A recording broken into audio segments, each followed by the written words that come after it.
At Arizona State University, we're bringing world-class education from our globally acclaimed faculty to you. Earn your degree from the nation's most innovative university. Online. That's a degree better. Learn more at asuonline.asu.edu.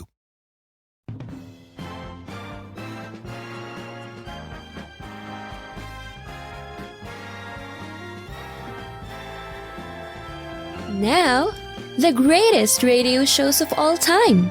Suspense. The Shadow Node. Washington calling David Harding, counter-spy. Classic radio theater. The Great Gildersleeve. Fibber McGee and Molly. Dragnet.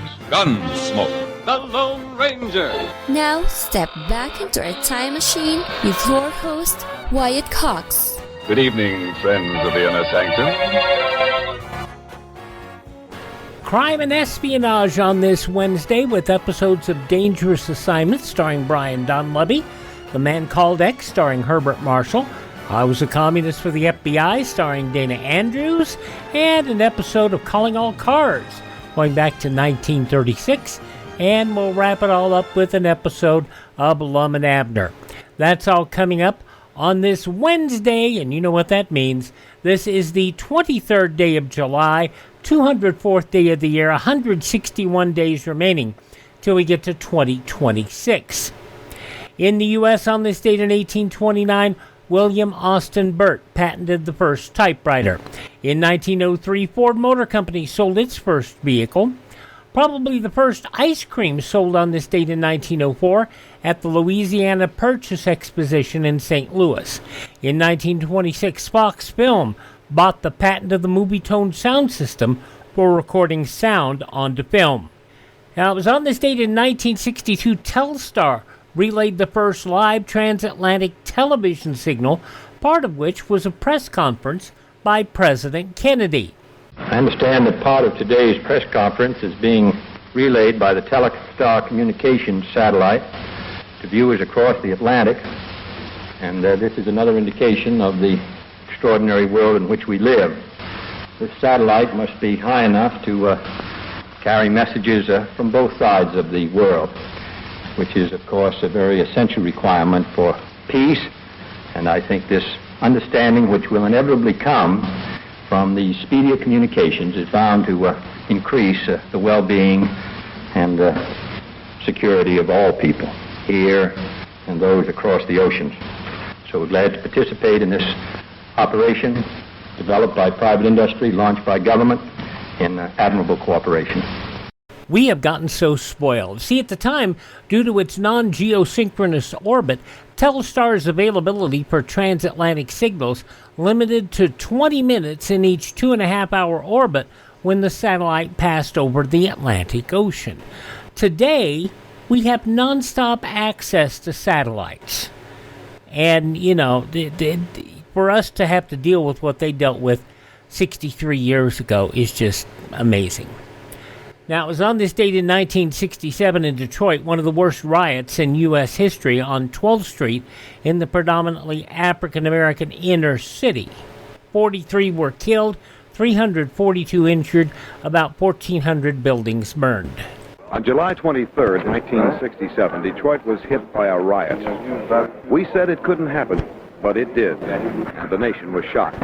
At 10:56 this morning, I received a wire from Governor Romney officially requesting that federal troops be dispatched to Michigan. I'm sure that the American people will realize that I take this action with the greatest regret.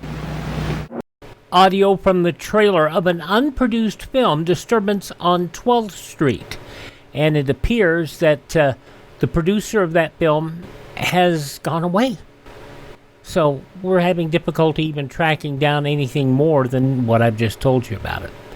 But that event took place on this date in 1967. 1968, a year later in Cleveland, Ohio, a violent shootout between a black militant organization led to Ahmed Evans and the Cleveland Police Department occurring.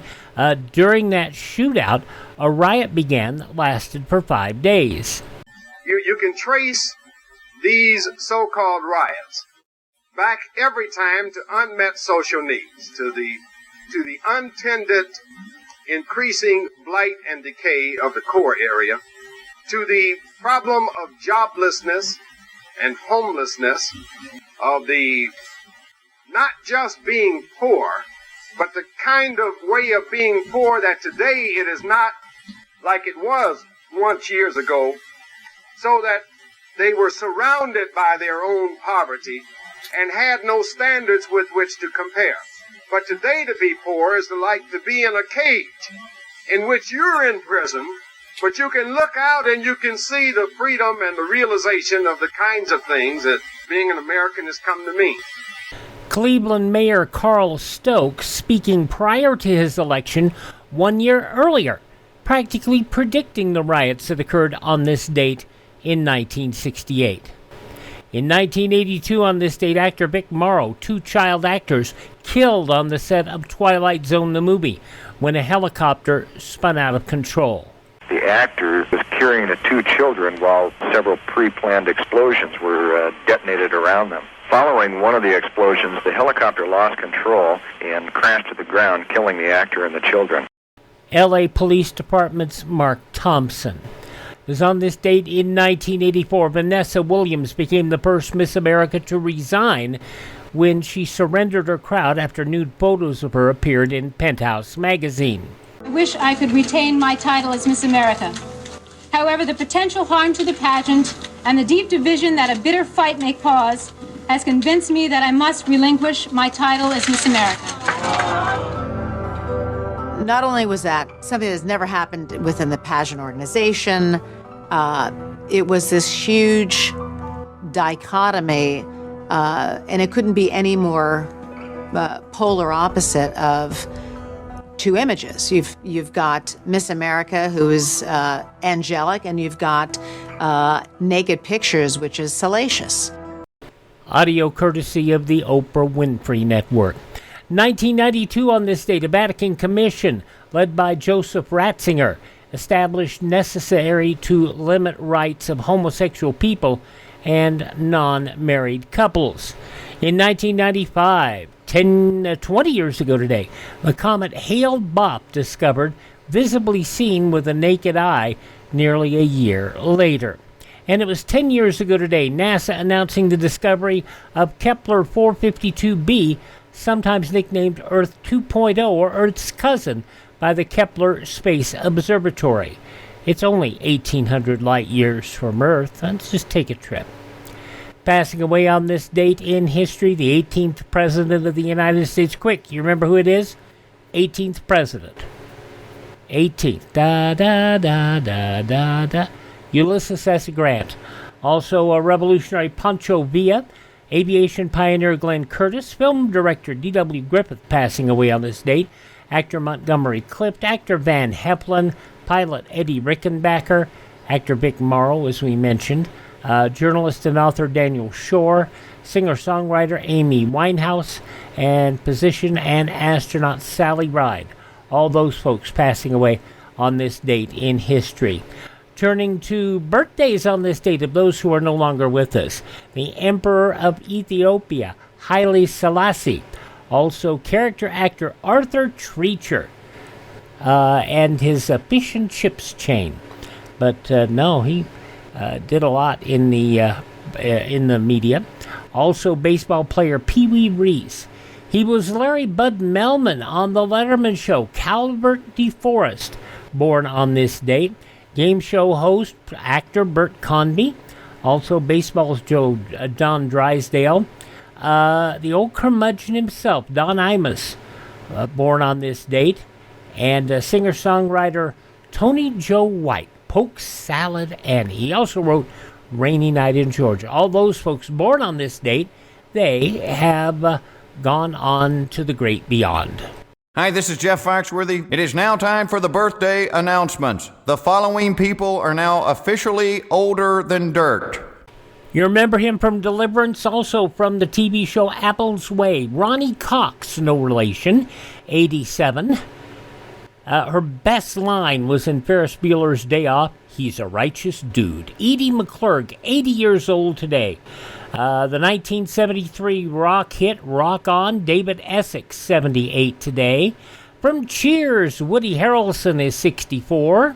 There's a box of Twinkies in that grocery store. Not just any box of Twinkies. The last box of Twinkies that anyone will enjoy in the whole universe. From the movie Zombieland, Woody Harrelson, 64 today.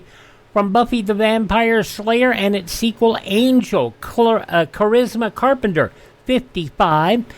Singer-fiddler Alison Krauss, 54. Comedian actor Marlon Wayans, 53. From Destiny's Child, Michelle Williams is 46. From The Vampire Diaries, Paul Wesley, 43.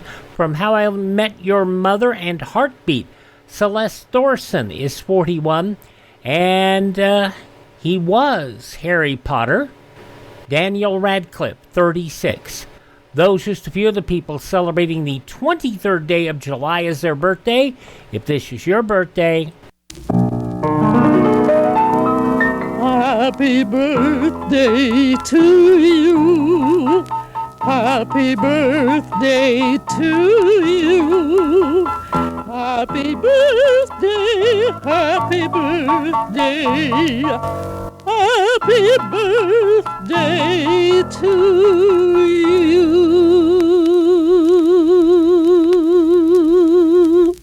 Thank you, Mrs. Miller. Now we roll on Classic Radio Theater. We will start off with Dangerous Assignment, going back 76 years and a Nigerian Safari. That comes up next here on this Wednesday, Classic Radio Theater with Wyatt Cox. At Arizona State University, we're bringing world-class education from our globally acclaimed faculty to you. Earn your degree from the nation's most innovative university. Online. That's a degree better. Learn more at asuonline.asu.edu. Did you know that for only $10 you can supplement the food rations of a family of 4 for a whole month? Just send that $10 to CARE, spelled C-A-R-E, New York. CARE guarantees delivery of its packages to 11 different countries in Europe, as well as to India, Israel, and Japan. Don't forget to include your name and address and the name and address of the family you want to receive the CARE package, because CARE is a person-to-person, international goodwill service. That was from 1951. Let's go back a couple years before that to 1949. 76 years ago, Brian Donlevy, an episode of Dangerous Assignment in the Nigerian Safari. The National Broadcasting Company brings you Brian Donlevy as Steve Mitchell in Dangerous Assignment.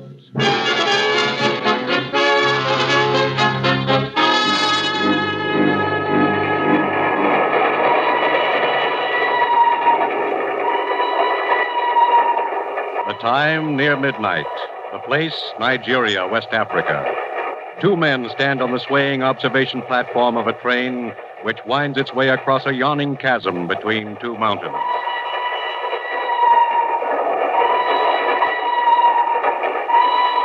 This gorge we're crossing looks pretty deep. Yeah, about 1,000 feet. I didn't realize there were so many mountains in West Africa. This is the 3rd trestle we've been over in the last hour. It is hilly country, but soon we reach the inland plateau where it is more level. Oh, you've been around this neck of the woods before, huh? Yeah. Oh, incidentally, I don't think we've met. I'm Russ Holden. Yeah, I know. Huh? I have been following you, Herr Holden. Following me? Hey, wait a minute. Get away from me. This is where you get off, Herr Holden. No! No! No!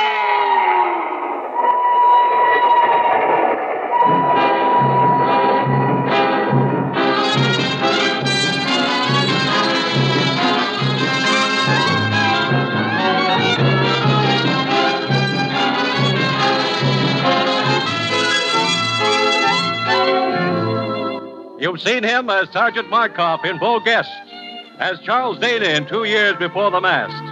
And now, here is our star, Brian Donlevy, in another two-fisted portrayal as Steve Mitchell in Dangerous Assignment.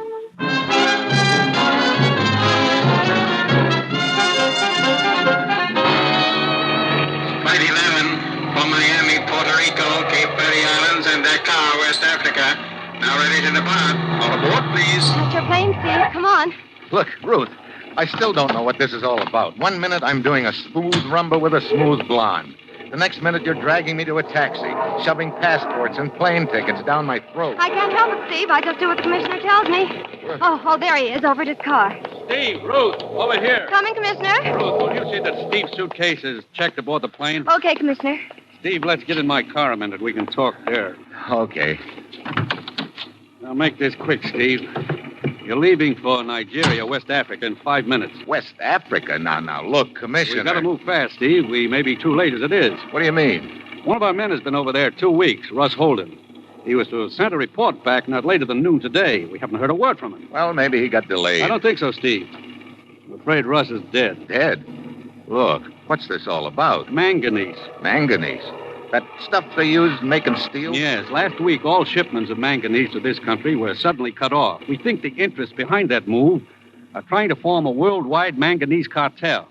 If they succeed, our entire steel industry will be crippled. I still don't see what all this has to do with West Africa. 2 weeks ago, we heard rumors that a rich vein of manganese had been discovered over there in the border country of northern Nigeria. Oh, I see. That area is controlled by a native tribal chief named Soba. And you sent Russ to negotiate with this Soba, huh? Yes. We want Soba to sign an agreement permitting United Nations representatives to start mining operations in that area. And we've got to get to him before the agents of the cartel do. And that's where I come in? On the surface, you'll be a foreign correspondent trying to get an interview with Soba. Let it get out you're looking for him. Also, that you're trying to locate another foreign correspondent, Russ Holden. Lucky me. I get to play target. I'm afraid so. It's the quickest way of flushing the opposition out into the open. Steve, you'll be up against a tough outfit. They'll stop at nothing to keep you from getting to Soba. They'll throw every obstacle in your path they can, including a bullet. Great. And they'll be trying to get to Soba ahead of you, too. Steve, the plane's ready to take off. Okay, Ruth. Your first stop in Nigeria will be the Alexandria Hotel. We know Russ stayed there for a while. Alexandria Hotel, right. Steve, if Russ is still alive, find him and work together. If he isn't, go it alone. But above all, get through to Soba and get him to sign that agreement. You've got your assignment. Good luck.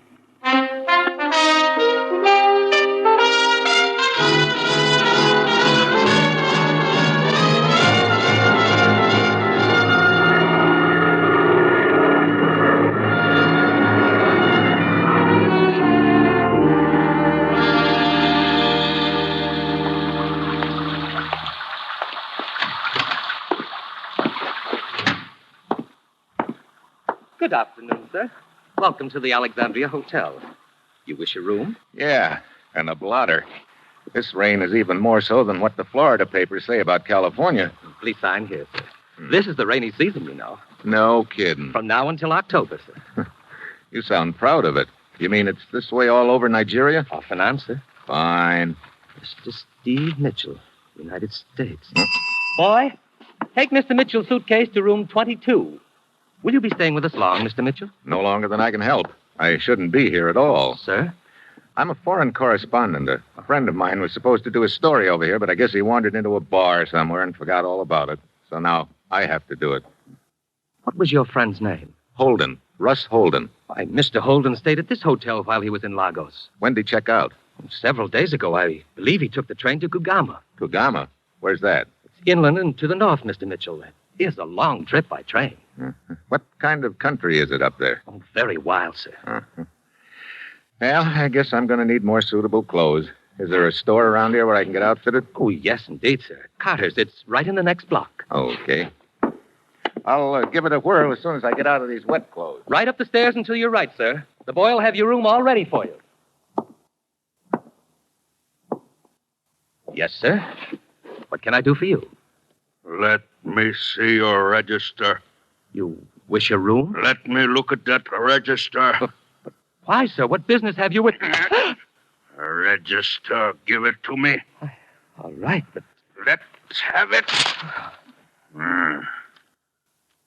So he is Steve Mitchell.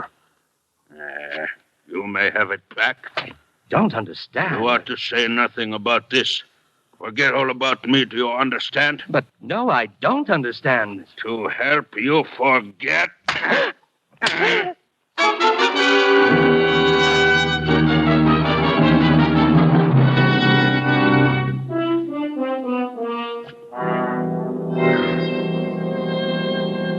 Yes, sir. What can I do for you? The clerk at the hotel told me I could get some clothes for the back country here, but I see you've got some other customers over there. I can wait. To tell the truth, sir, it's a relief to wait on you. What? That gentleman over there with the pith helmet on backwards is Mr. Brighton. He's being outfitted for his first hunt, and waiting on people like that is always a trying experience.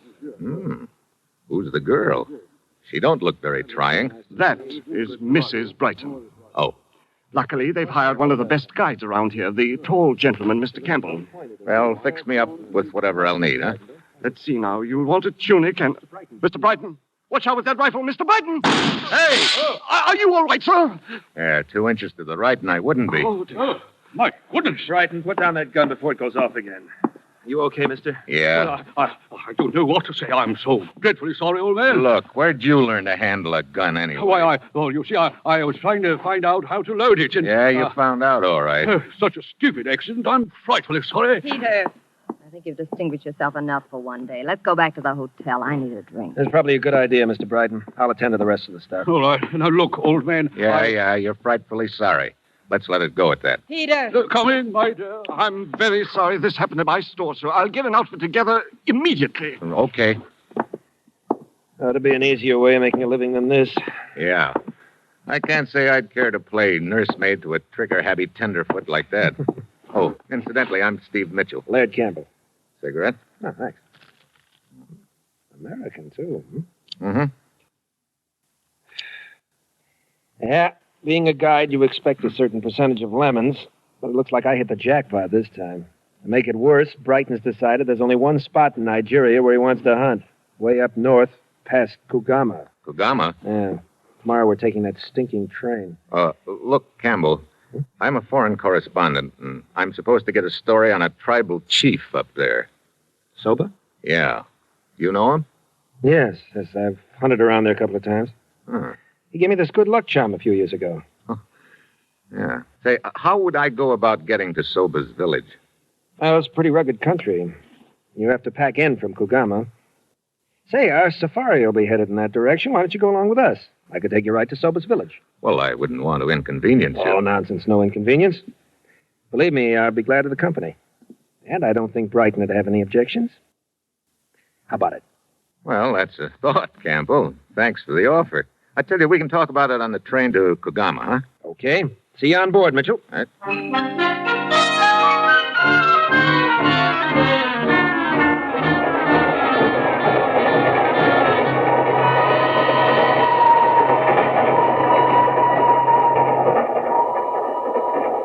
What a cattle train.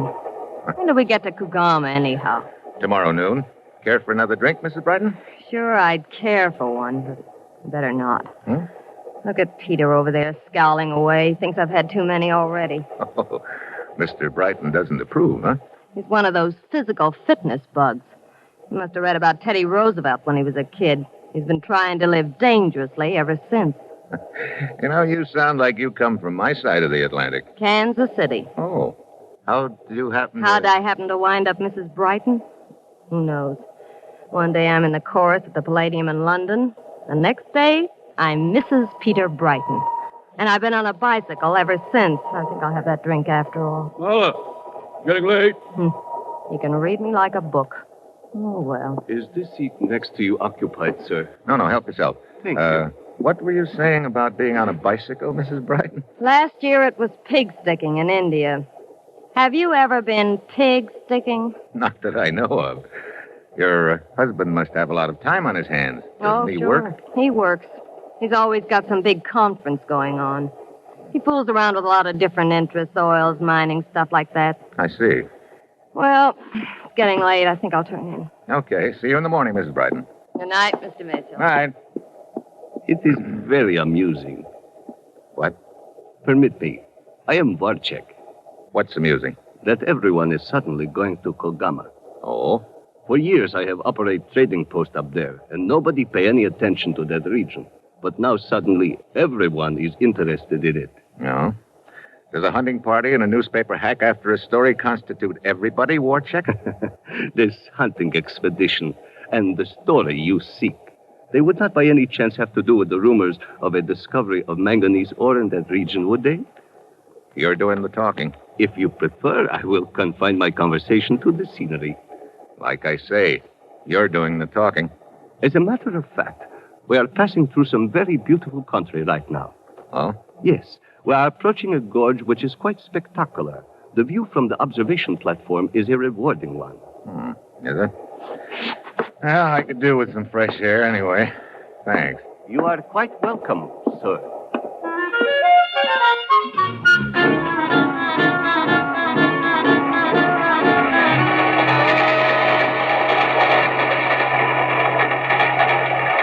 Good evening. Oh. Enjoying the view? Yeah. That's some gorge we're going over. Yeah. It's almost 1,000 feet deep, Herr Mitchell. Mitchell? How come you know my name? Who are you? Hey, what are you doing? Get your hands off me, will you? What is where you get off, Mitchell? Watch out. A friend who reached you down there? Let go of me when you're up. Hey.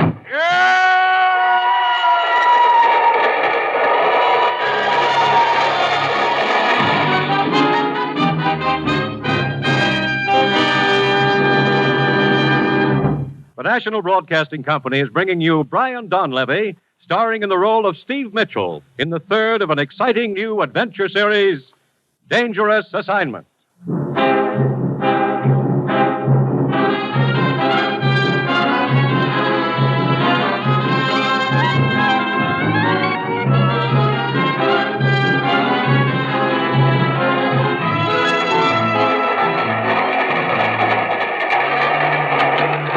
Mitchell, you okay? Yeah. That was close. What happened, Mr. Mitchell? Mr. Campbell and I were sitting in the smoking car. We saw a man follow you outside, and then there were sounds of a fight. There was a fight, Vorchek. The other guy lost. Over the side, huh? Uh-huh. That was some view you sent me out here to see, Vorchek. Or wasn't that what you had in mind? I do not understand. What's the next town we get to, Campbell? Kano. Be there in a few minutes. But I have about a 4-hour layover there. Telegraph office in the station? Yeah. Telegraph office? Yeah. The press association I work for is very strange, Warchek. They like me to send them stories now and then. So that's what I'm going to do, if it's all right with you.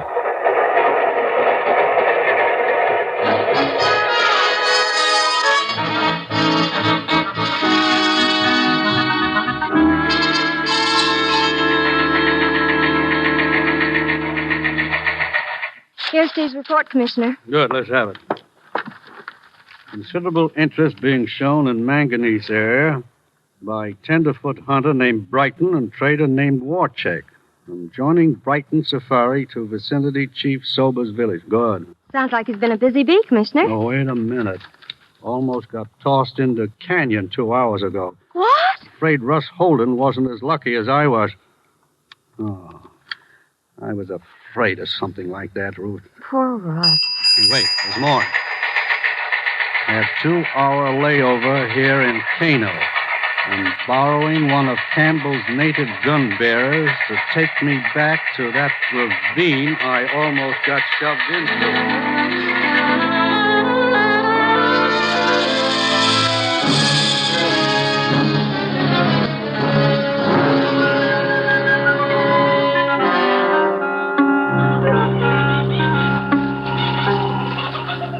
Let's see. We're just about under that railroad trestle right now, Zuru. Juana, look. Yeah. Not a pretty sight, is it? Yeah, that's the guy who jumped me, all right, Zuru. Juana, Yeah. I have seen that man before. What? Where? No can remember. Well, try to remember. Zuru, try. It's very important. Let's see. He ought to have some identification here in his wallet. There it is. Hunts Graber. Never heard of him. Juana, me Yeah. find something. What is it? Here, A wristwatch. bones, too. It's Russ Holden's wristwatch. Train leaves station soon. Time to go back, Juana. Yeah. Come on, Zuru.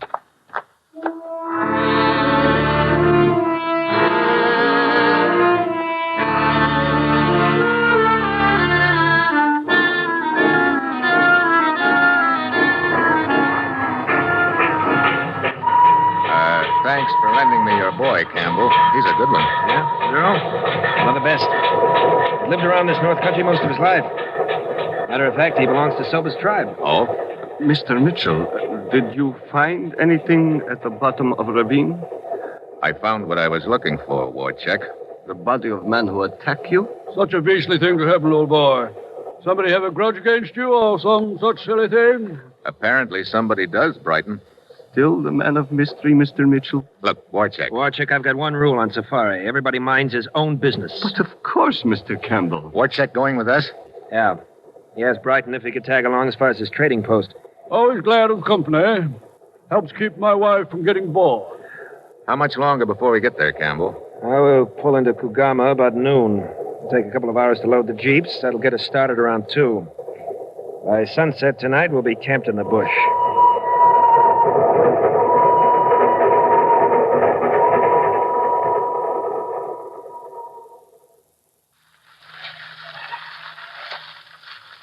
How about putting some more wood on the fire, Campbell? Yeah, sure thing. Give me a hand, will you, Mitchell? Okay, Campbell. That's better. What was that? Big cat out there somewhere. Good. Maybe we'll get a crack at him tomorrow. I can hardly wait. First a wonderful ride on a stuffy train, then a few charming hours bouncing in a jeep. Now a mangy lion waiting for us. How did I get so lucky? Well, if you will all excuse me, I think I will go to my tent. That's a good idea. Me too. Probably be a good idea if we all turned in pretty soon. We'll want to get started by dawn.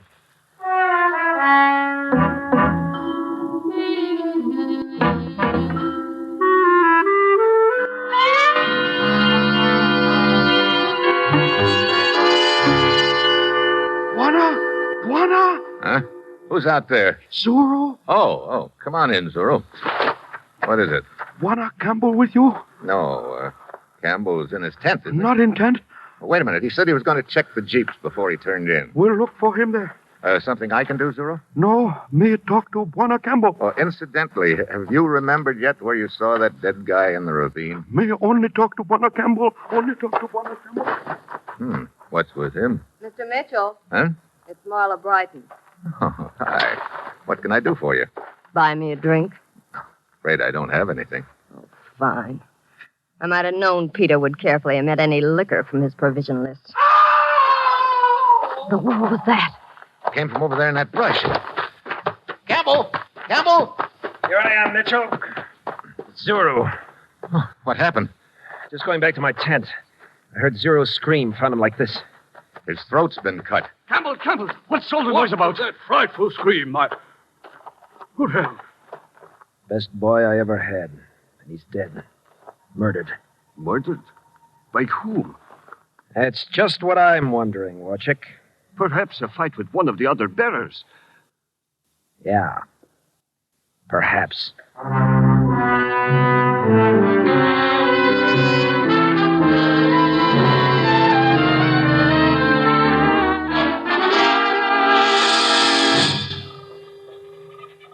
The sun's coming up.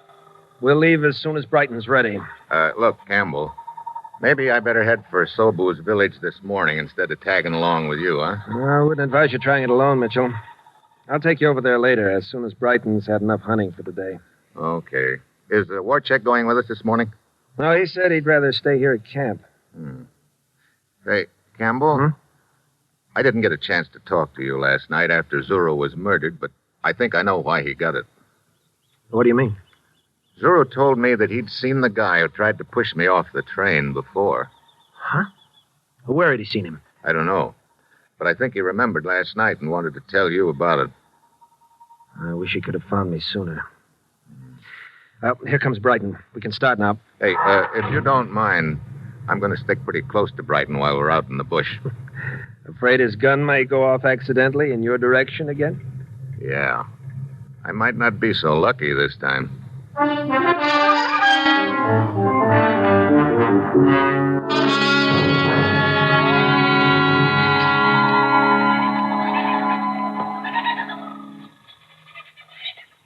What time is it, Mitchell?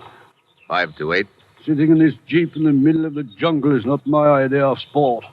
Sun is getting hotter by the minute, and so are the mosquitoes. Yeah. What's keeping Campbell? He said he and his gun bearer would pick up the trail of that lion and come right back for us. He's been gone almost an hour. Well, he'll probably be along in a few minutes, Brighton. No, this isn't turning out at all the way I'd hoped. But I suppose I shouldn't have expected anything else. Huh? Yeah. And I'm sick of the whole business.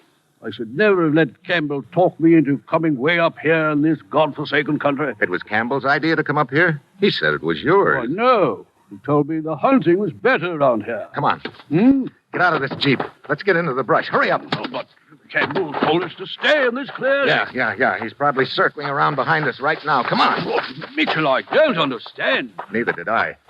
Until just now. Here, into this brush. Get down. But why is Campbell shooting at us? Not us.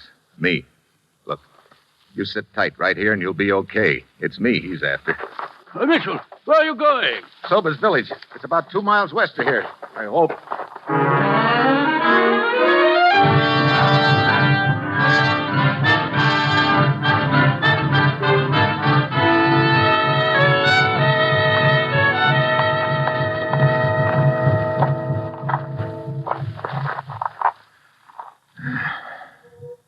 Hey, what's that?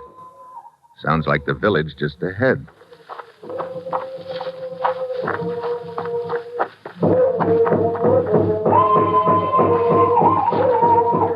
Yeah, there it is. Uh-oh. Hey, it's some square dance. Ah, well, here goes.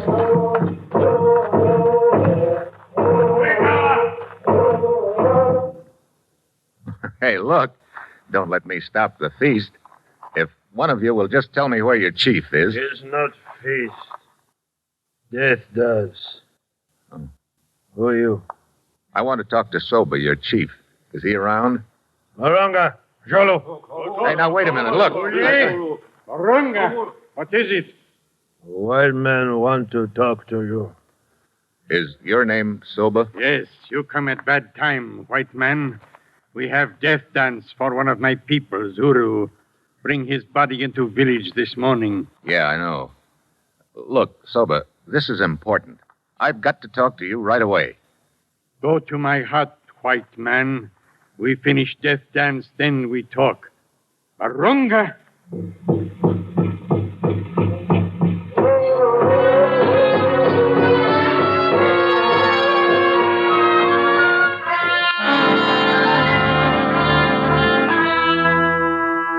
You sound like men who speak with straight tongue, Juana Mitchell.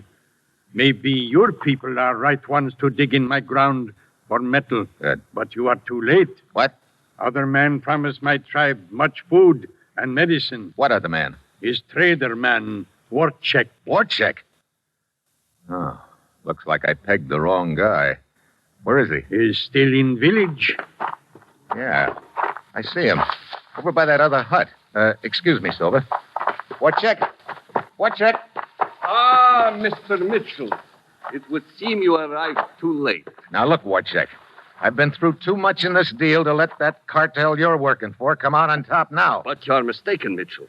I work for no cartel, but for myself. What? You are bidding for mining rights. Cartel is also bidding for them.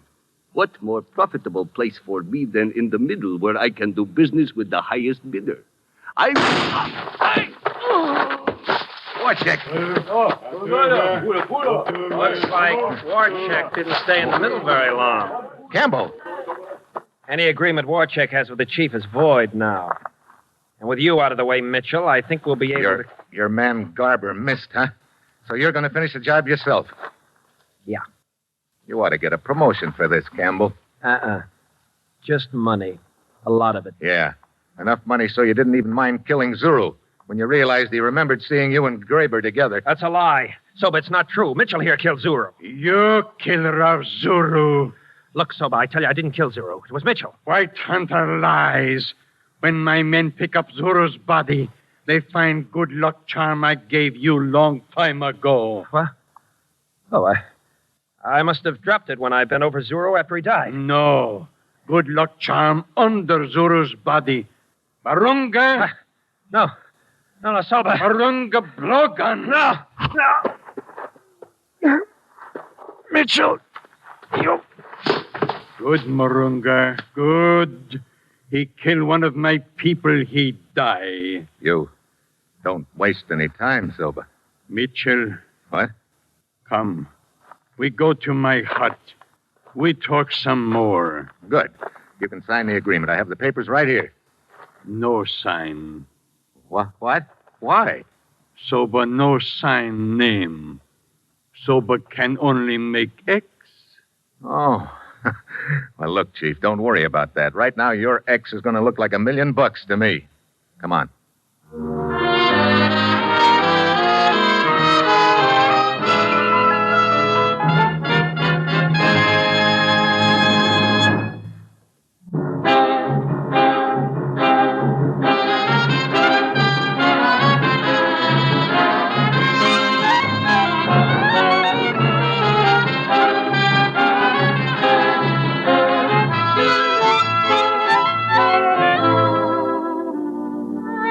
You have just heard the third in an exciting new adventure series, Dangerous Assignment, starring Brian Donlevy as Steve Mitchell. Dangerous Assignment is written by Bob Reif and directed by Bill Karn, with music by Bruce Ashley. Be with us again next week at this same time when Brian Donlevy, starring as Steve Mitchell, will embark on another Dangerous Assignment.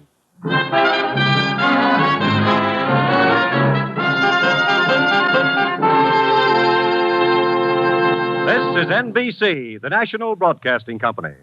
76 years ago, July 23rd, 1949, Dangerous Assignment on Classic Radio Theater with Wyatt Cox. It's said that Brian Donlevy brought Dangerous Assignment to NBC. He also tried to bring them a television version of the show. That didn't fly with NBC, so he produced a 39-week syndicated show through Zip.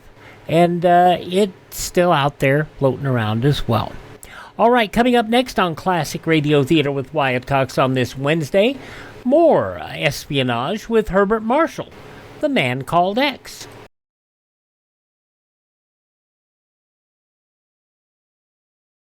This is Peter Halas. As senior editor of the Hungarian desk at Radio Free Europe, I write and edit material destined for an audience still living behind barbed wire. I know those people, for I was one of them. I escaped to freedom in 1956, but there are millions still in captivity. Radio Free Europe keeps them in touch with the world outside. Keep RFE on the air with contributions to Crusade for Freedom.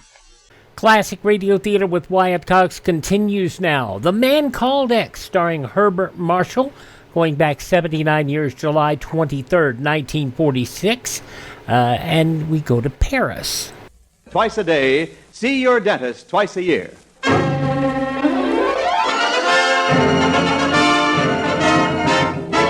Pepsodent presents The Man Called X, starring Herbert Marshall. With the music of Felix Mills. Produced and directed by Jack Johnstone.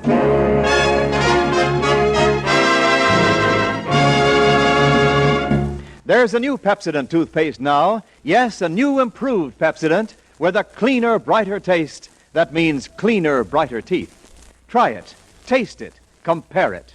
No matter how many brands you've tried or how faithfully you've brushed, see if your teeth aren't noticeably brighter in just 1 week after you change to new, improved Pepsodent toothpaste. You see, new Pepsodent toothpaste contains twice as much Arium, the exclusive cleansing ingredient. New Pepsodent toothpaste with twice as much Arium removes the film that makes your teeth look dull, uncovers the natural brilliance of your smile. Try it, taste it, compare it.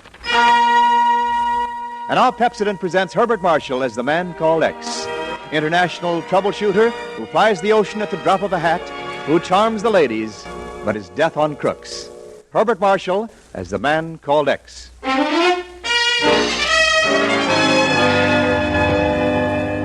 Well, all the reviews were good. I know that every single paper. Oh, no. Mr. Thurston, did you notice that girl in the chorus? I noticed a lot of them, Pago. Anyone specific in mind? Well, personally, I prefer that brunette in the first row, second from the left. Don't you mean the one second from the right? Left? Right? Yeah. Now you've mixed me all up. There's the buzzer. Yes, let's go back in. Maybe the second act will clear up your problem. Now let's see, left, right. Darling. I beg your... Oh, darling. Yes? Oh. Well, this is very pleasant. Oh, darling, it's been so long. Yes, it certainly has. I simply can't believe it's you. I'm not so sure about it myself. Darling, you'll never know how wonderful it is seeing you. May I kiss you again? By all means. Thank you very much. Thank you. But now, lovely one, perhaps... You! Take your filthy hands off her. I beg your pardon. You heard me. For 2 cents, I'd poke you in the nose. I'll gladly do it for nothing. Oh! Right on the button, Mr. Thurston. Who is he? Haven't the slightest idea. Huh? Well, maybe the lady knows. Hey, she's gone. Well, easy come, easy go. You never told me about her, Mr. Thurston. Who is she? I never saw her before in my life.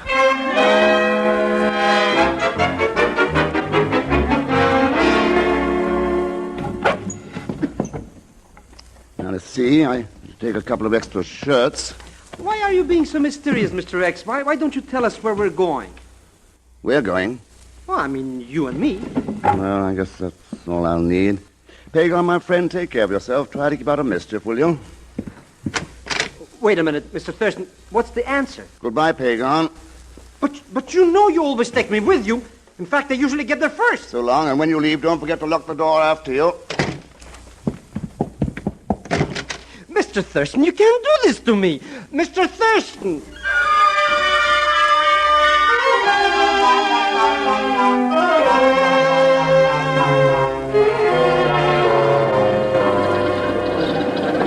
Flight number 26 now arriving at Ram 2. Flight number 14 now leaving for Paris from Ram 6. Flight 14 leaving for Paris from Ram 6. Attention, please.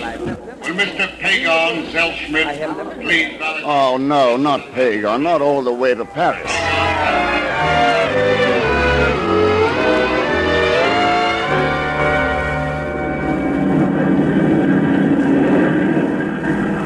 Pagon, it's sometimes embarrassing, but I must admit I admire your ingenuity. In that case, Mr. Thurston, you'll be only too glad to reimburse me for the extra $10 I had to slip to the passenger agent. Well, I suppose I may as well pay up now. Otherwise, our conversation on the way to Paris will be pretty monotonous. I know what we can talk about. Yes? Look, Mr. Thurston, you're not taking a holiday? No. Yes. Well? Pagon, did you happen to notice the Lavalier she was wearing? Uh-huh, a clue. Who's Lavalier? A girl doesn't usually wear such a magnificent piece of jewelry like that. Unless she... Wait a minute. Now, let me guess. I have it. The lady who kissed you right in the lobby. Then you did notice the Lavalier. She was so ravishing I didn't see anything but her. Too bad. Why? I'd like to get a better look at that Lavalier. Well, I don't blame you, but you said you didn't know her. How are you going to find her? By simply not letting her out of my sight. Pagon, why do you think I took this particular plane?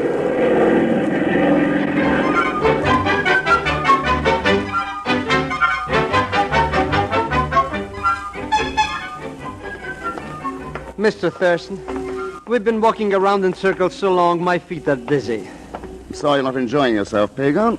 Parks, museums, Napoleon's bed. Who cares about Louis XVI's snuff box anyway? Louis XVI. But he's dead, isn't he? What would you suggest we do, Pagon? I'll come down to brass tacks, Mr. Thurston. How you can spend a week in Paris and not even approach that beautiful woman is more than I can bear. It has taken a certain amount of restraint. You know where she lives. You know where she eats. You know where she shops. What's stopping you? I don't imagine the lady would be too pleased if she knew I'd followed her here.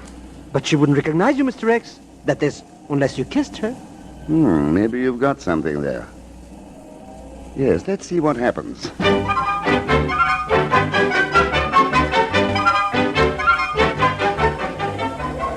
And now, mademoiselle, may I show you the latest thing in best blouses? Merci, no. Perhaps a culotte that is so chic for bicycling this summer. Merci, monsieur, but that will be all. Certainement. Such a pleasure to serve you, mademoiselle. Bonjour.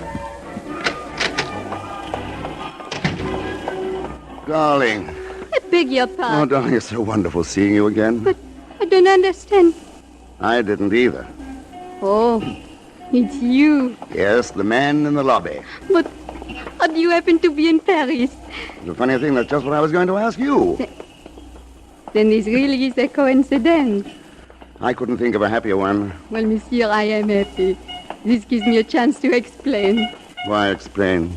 But really, monsieur. Monsieur, Ken Thurston's my name. I'm Lina Baril. Monsieur Thurston, I really don't go around kissing strangers in theater lobbies. I'm awfully glad it happened once, though. Thank you. You see, monsieur, I was a little desperate. I needed a friend, but I was a stranger there. I knew no one. You made a friend. I was very aggressive, I'm afraid. Yes. It was a gamble. I had no way of knowing how you could respond. Mademoiselle, you underestimate yourself. I still have not explained, Monsieur Thurston. That man you knocked down, I had to get away from him. Someone you knew well? No, someone I detested. I was very unhappy when he turned up in New York. That night in the theater, he became abusive. You were very kind to play out my little drama with me. Well, perhaps we could rehearse another scene. At dinner tonight? That's nice of you. And I would be ungrateful if I did not accept. But, monsieur, it would be impossible tonight. Tomorrow? Perhaps the day after tomorrow? Good. May I call you? It would be simpler for me to get in touch with you, monsieur. That will be simple, because I promise you I won't leave the Hotel Grand Palace until you do.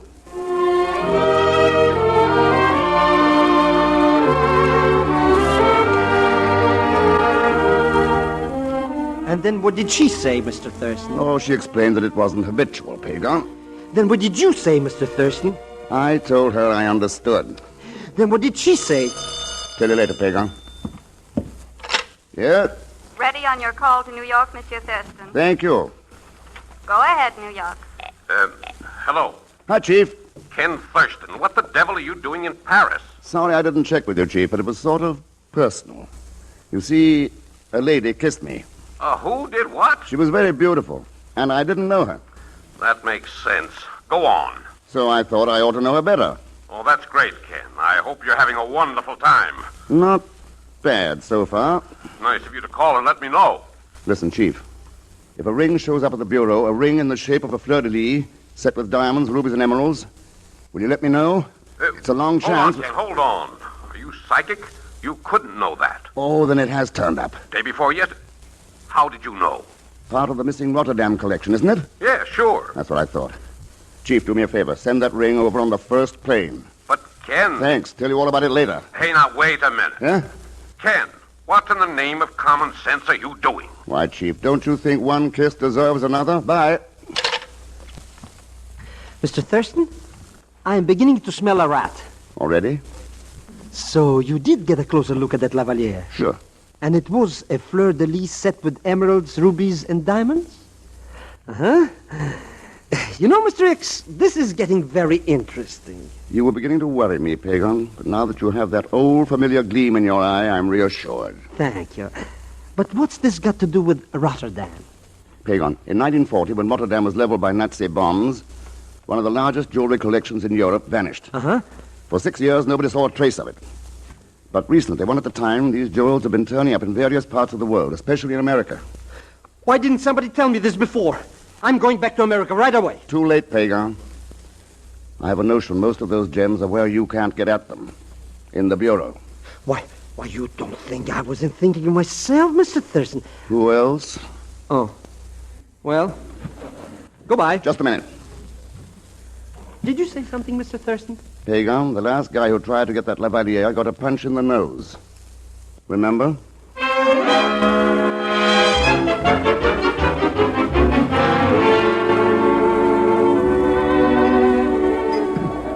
You know, Monsieur Thurston, it's little accidents like this that make life so interesting.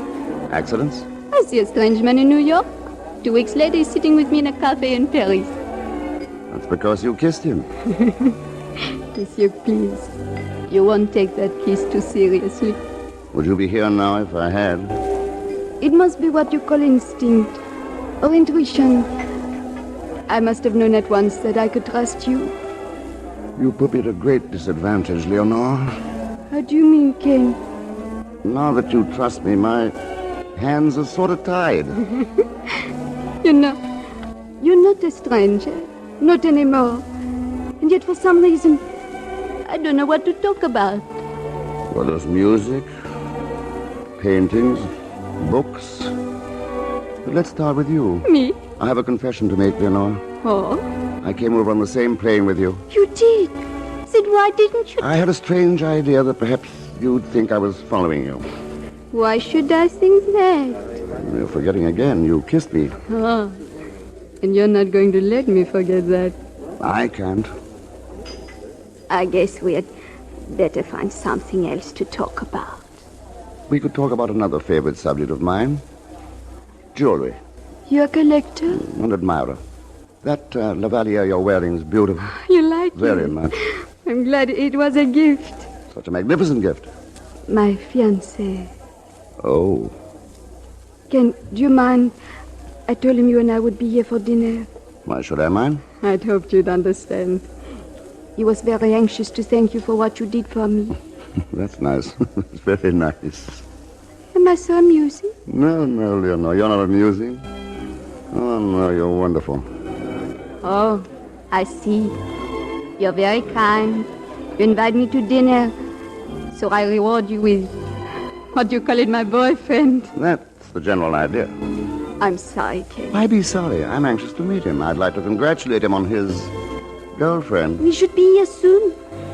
In the meantime, shall we dance? Love to.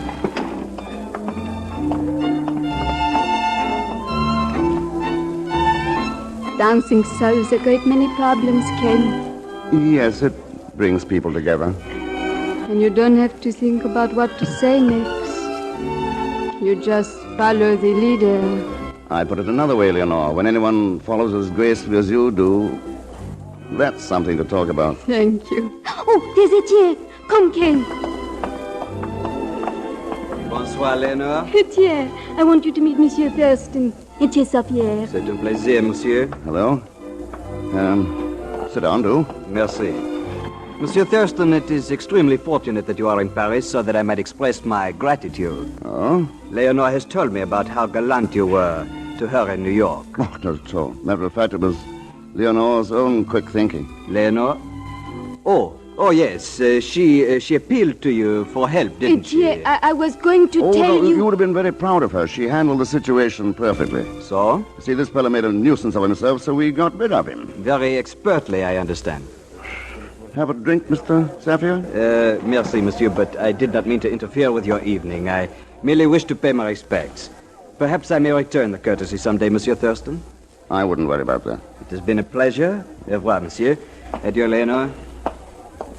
It's very considerate of your fiancé to let us have this evening together. Ken, I did not tell him everything. Oh? I did not tell Etienne that I kissed you. Well, perhaps it's just as well. You think so, Ken? Yes, we can keep that little scandal to ourselves.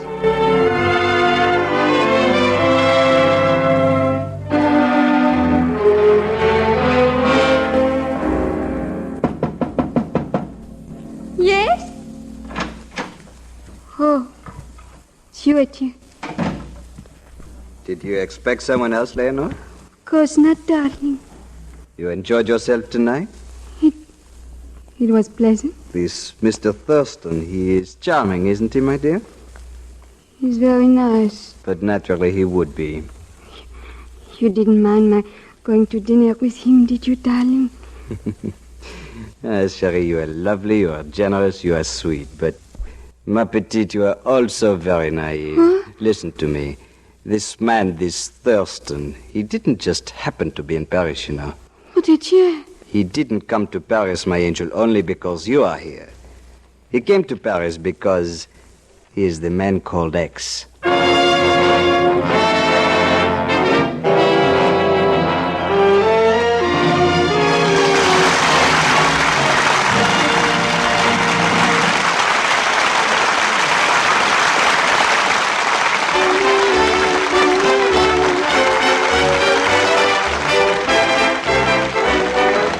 No matter how many toothpaste you tried, no matter how good a job you think your present brand is doing, change now to the new Pepsodent toothpaste. And in just 1 week, see if you don't find new brightness in your teeth, new sparkle in your smile.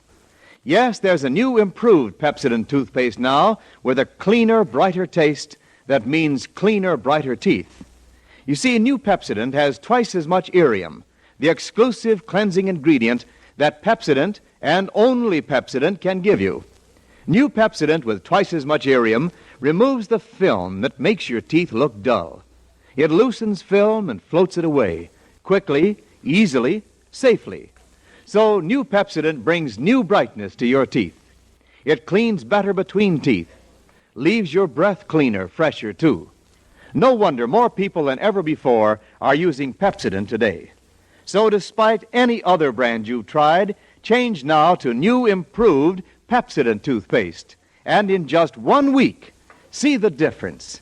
See if your teeth don't feel cleaner, look brighter.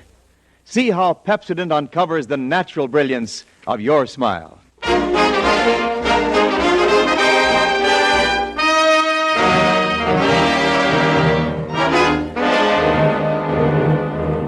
And now to return to Pepsodent's Man Called X, starring Herbert Marshall. Mr. X has gone to Paris because a beautiful lady kissed him in the lobby of a New York theater. That is because the lady, Leonore Beryl, was wearing a lavalier, which Mr. X identified as part of the missing Rotterdam collection. In turn, Leonore's fiancé, Etienne Safier, has been identified. Ken Thurston is the Man Called X, so now the score is even. But Mr. X does not know this. At the moment, he's in his Paris hotel room when there's a knock at the door. Yeah, come in. Hello, Mr. Thurston. I thought you were leaving Paris, Pagan. On the contrary, Mr. Thurston, Paris. I love it as much as in the summer as in the spring. Well, Paris will be glad to know that. Mr. X, I'm happy to inform you, but I warn you it'll cost you money. When didn't it? Mr. X, would you be interested in a stick pin? Not particularly. I mean a lady's stick pin. That depends upon the lady. If it was a fleur-de-lis set with diamonds, rubies, and emeralds? Congratulations, Pagan. Hand it over. I haven't got it. But you could get it if you had the money. Of course, and a set of earrings to match. Mr. Thurston, it's scandalous, the prices they're asking. Plus your commission. They won't even dilly-dilly. It's a quick deal, you know. Cash under the table or nothing. Who is it, Pagan? Somebody you don't like. Oh? In fact, you punched him in the nose once. Well. He didn't recognize me, but that doesn't matter because he works for another man. By the name of Safia. Yes, by the name of... How did you know? My spies, Pagan. Mr. X, you have somebody else working for you. How could you? Well, for one thing, she's more beautiful than you are. Mr. X. Scram, Pagan. Now, will you go, please? But I just... Shut up. You want that commission? Get out of here quickly, the back way. Commission? In that case, Mr. Thurston... And no eavesdropping. Come in. Leonore. Are you busy, Ken? Come in. This is more than I'd hoped for. Please sit I down. had to see you. Fine. I'm confused. I had to talk to someone. Ken, it's finished. Between Etienne and me. Leonore. He's jealous, Ken. Of you. Because I took you out to dinner? I've been honest with you, haven't I? Yes. I've been honest with Etienne also. I cannot lie. I cannot dissemble. Etienne could read the truth in my eyes at once. Do you know what I'm trying to say, Ken? Or must I? Must you what? Darling. Darling, don't make me say it. Darling? Yes, Ken, from that first moment. I didn't realize until Etienne said it for me. With that first kiss, the whole world turned inside out. There was nothing left but you. Leonore. That first kiss. I was just pretending then. But Ken, I don't want to pretend anymore. Darling. Darling, darling, darling. Nevertheless, my sweet, that was an awfully good job of pretending. Ken. You are still pretending, aren't you? What do you mean, Ken? Isn't it about time you told me the real reason for all this? You don't believe me. No. I hate you. I don't believe that either. Don't, Leonor. No. No, I don't hate you, Ken. But you were told that you should hate me, weren't you? Now, you don't have to answer. Just listen. Ever see this ring before? Ring? It matches my Lavalier. Yes. And with a little trouble and a good deal more money, I'm sure I could produce a pin and probably earrings to fill out the set. What are you trying to tell me? Will you mind the outline of a long story? Go on, Ken. It starts in 1940. $1 million in jewels disappeared in the ruins of Rotterdam. Rotterdam. That ring. That Lavalier. Go on. I'll go back a few years. In 1932, the Countess Lamoureux lost a diamond at her Riviera villa, an extraordinary stone that should have been in a museum. A man was accused, but evidence was only circumstantial, and he was acquitted. Sometime later, in 1936, Lord Larchmont's fabulous emerald-headed cane was stolen at Brighton. A man was held, but later released for lack of evidence. I could give you other instances if you want. The man? Same man. Different names. I could show you his photograph if you wish. No, Ken. Oh, I've been very cheap. I came here to... He wanted me... Oh, there's no reason for you to believe me, but... I didn't know. I believe you. Here, Leonore, will you wear this ring? But I... Memory of a kiss? Okay.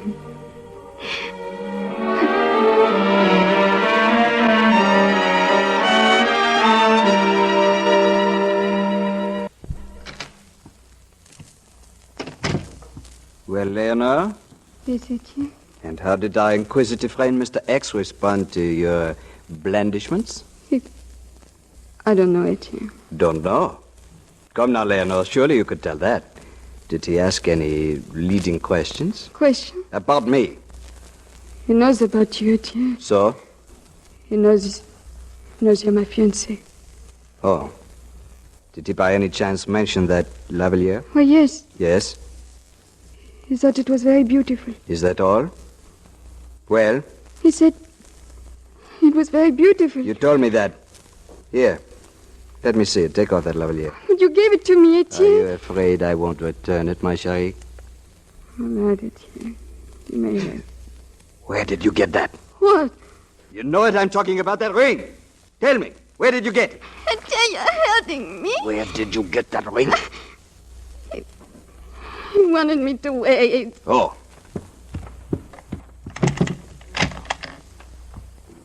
Right. Out with it. What does he know? Etienne, please. Does he know why I gave you that Lavalier? Why I sent you to America? I don't know why you did. No, you don't. But you served me well without knowing. Now that you do know, my precious, it is a tragedy. Etienne. No. Thurston, you... What the... Right on the schnozola, Mr. X. He's out cold. Tell the gendarmes to come in, Pagan. With pleasure. You know, I don't know why it is, Leonore, but every time I'm with you, I seem to poke somebody in the nose.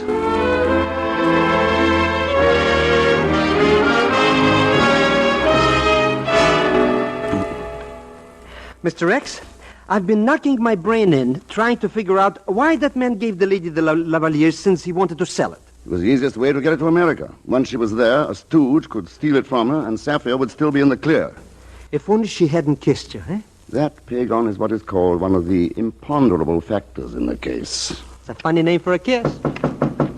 Come in, Leonore. I'm not Leonore. By golly, you're not, are you, Chief? Nice flight over? Delightful. I just couldn't wait to get here and find out what you've been doing. You got here just in time. Oh. Great work, Ken. Great work. Now, what do we do? You can have your choice. The Bal Masque, the Moulin Rouge. Huh? Don't worry, Chief.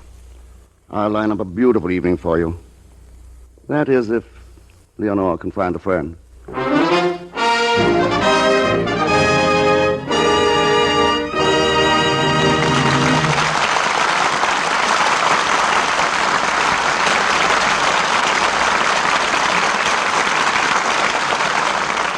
Our star, Mr. Herbert Marshall, will return in just a moment to tell you about next week's exploit of the man called X. But first, a word about Pepsodent. Try it, taste it, compare it. Change now to new Pepsodent toothpaste, and in just 1 week, see the difference. Yes, new Pepsodent has a cleaner, brighter taste. That means cleaner, brighter teeth. New Pepsodent toothpaste with twice as much irium removes the film that makes your teeth look dull, uncovers the natural brilliance of your smile.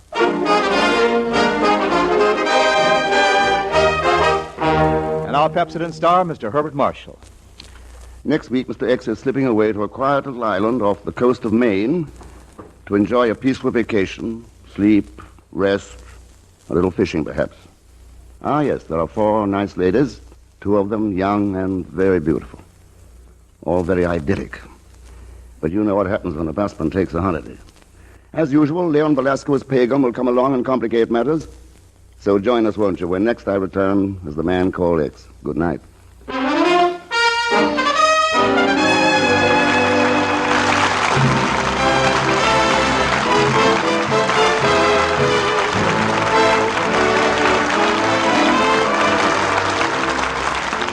Pepsodent's Man Called X is written by Milton Merlin, with music composed and personally conducted by Felix Mills. The entire production is under the direction of Jack Johnstone. So until next week, same time, same station, this is Wendell Niles reminding you to change to Pepsodent toothpaste now. For Pepsodent, and only Pepsodent, contains irium. Mr. Herbert Marshall is soon to be seen in the 20th Century Fox production, The Razor's Edge.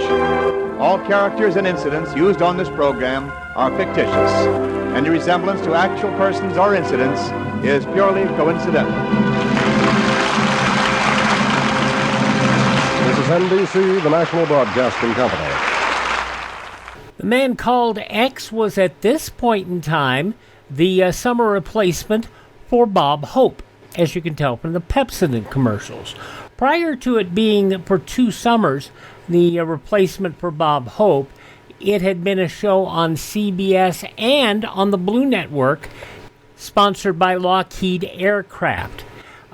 In, I believe it was 1949, the show would become a regular fixture on NBC and CBS. During various periods of time, it would be on CBS for 2 seasons.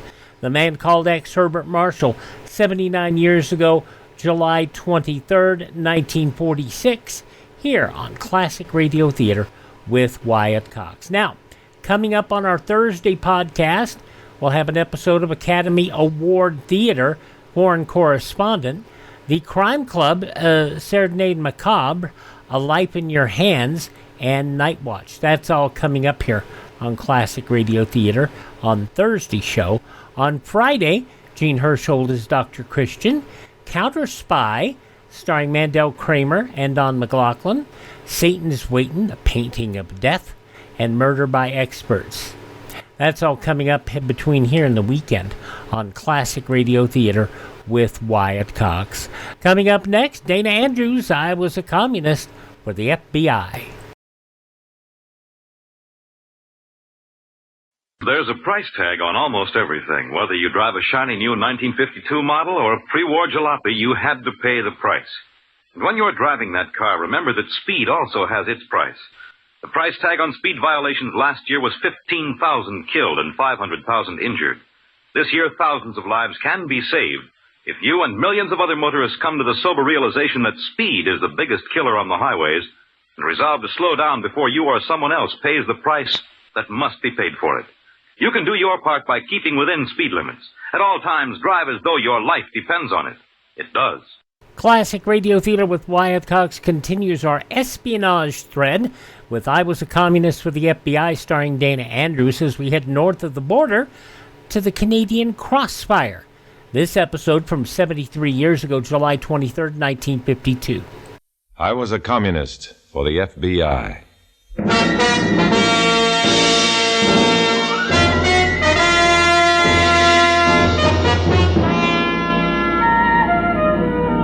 Starring Dana Andrews in an exciting tale of danger and espionage. I Was a Communist for the FBI.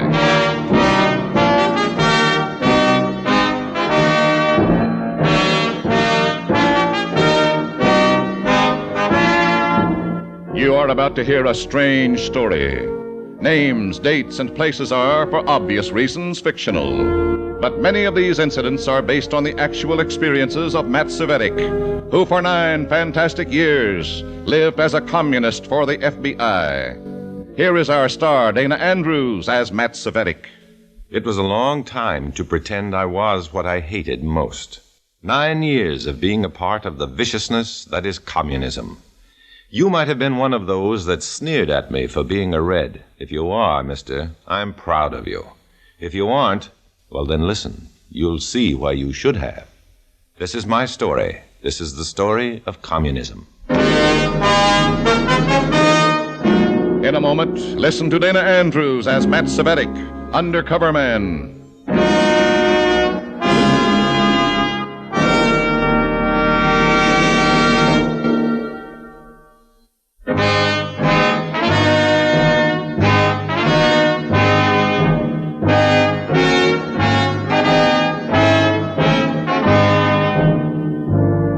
Here is Dana Andrews, starring as Matt Cvetic in I Was a Communist for the FBI. This story from the confidential file is marked Canadian Crossfire.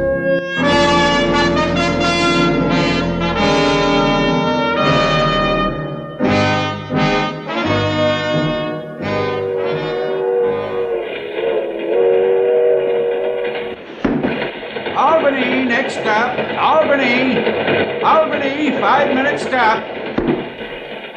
5 minutes. I think I'll get off and buy a magazine, Comrade Milleye. Good, I'll come with you, Comrade Cvetic. I'll only be a minute. We should stay together, Comrade, for our own protection. You don't want to live dangerously, do you?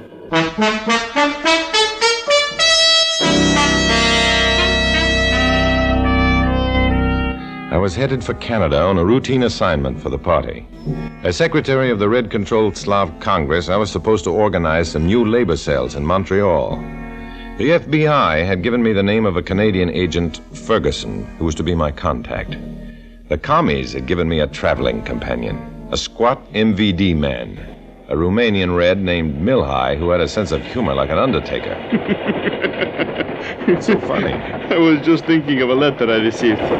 So? So my cousin in Romania just died. I owed him $800. Oh, brother. What's the matter? No funny bone? You just cracked it. To me, death just isn't a laugh. Oh, you're the sensitive kind. Yeah. Why are you going to Canada? I have a special assignment. Very specially. But no. My mission is too vital to tell to an agent of the FBI. What did you say? Don't be offended, comrade. We of the secret police are trained to regard everyone as enemy agents. That way we stay out of trouble, no? Oh. I like you, comrade. You must visit me at party headquarters. Perhaps we will entertain a few pretty girls, eh? Sure. And discuss the miseries of the world. Comrade Cvetic, what a sense of humor. You kill me.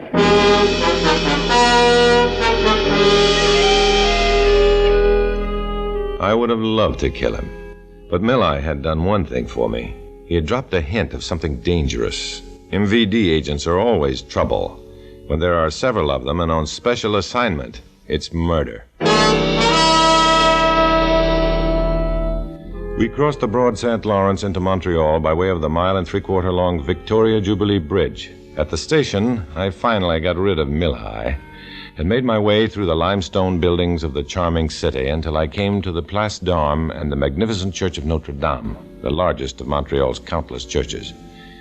A white-haired man was lounging alone in the right-hand opening of the triple-arched doorway. I went up to him. Good morning, sir. Aye, it is that. Could you direct me to a shop where I could buy 48 angels? Man, that's a very peculiar request. Would you not be satisfied with 9? Sure would. Hello, Mr. Ferguson. I'm Matt Cvetic. It's my pleasure. You've gotten a report on me, I take it? Aye. It's a dangerous work you do.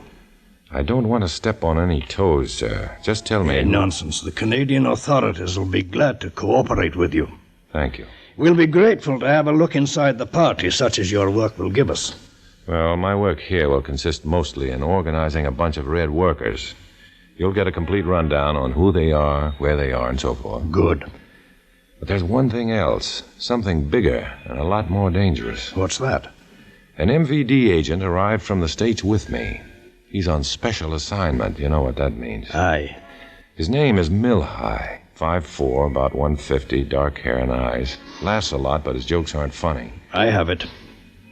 Okay, then I'd better be off. Before you go, you'd better know what it is this secret police agent Milhigh is working on. You know? I'm pretty sure that he will be having something to do with a certain bit of espionage. Oh, espionage. Have you heard of the Owl's Head project? No. It's a combined Canadian-American development of a new type-guided missile. The plant is near here on Owl's Head Mountain. And there's a leak? Aye, a bad one. Try and see me tonight. I'll show you what we've done on the case so far. All right, sir. Be careful, lad. Be very careful.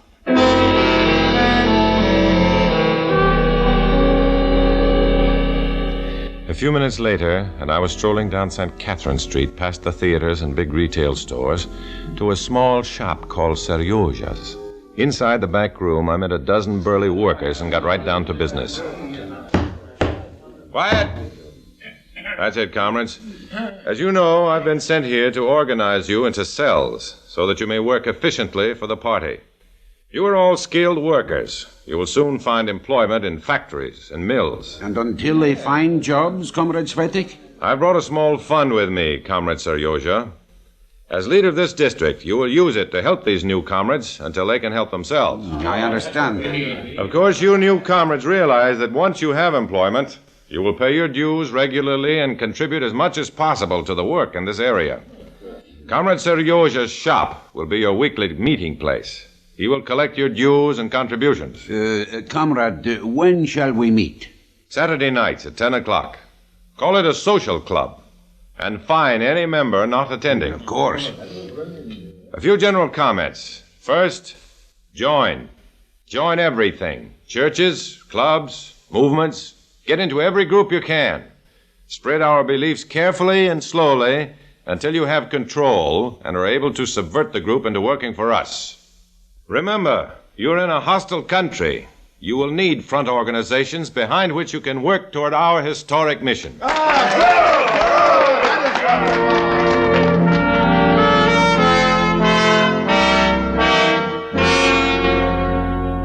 For the rest of the day, I talked and explained. Then, after dismissing the meeting with instructions to gather at the shop the following day, I walked outside with Comrade Serioja, the store owner and district leader. I was asking him where to stay when Milhigh came up and solved the problem this way. But of course, comrade, you will stay with me at party headquarters. Well, that's swell, but really I could go to a hotel. A high-ranking party member like yourself should not have to suffer the indignities of bourgeois companionship.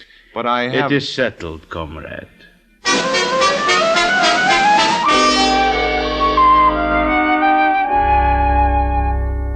That was that. I knew my chances of getting away to see Ferguson were pretty slim for a while. Party headquarters turned out to be a church, at least on the outside. On the inside and underneath the empty auditorium was a beehive of rooms, people, and activity.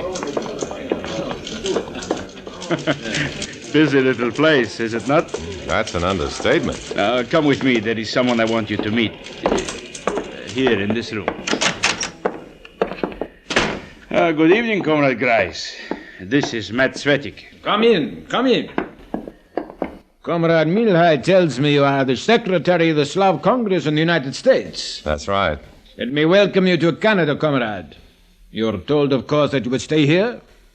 Oh, I see I really didn't have a choice. None whatsoever, comrade. You prefer it here to a capitalistic hotel, don't you? Certainly. Good.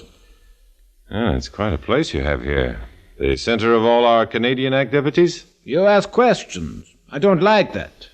I'm sorry, comrade. Show Comrade Cvetic to his room, Comrade Milhigh. Yes. and instruct him in the security regulations. I wouldn't want him liquidated because of some ignorant mistake.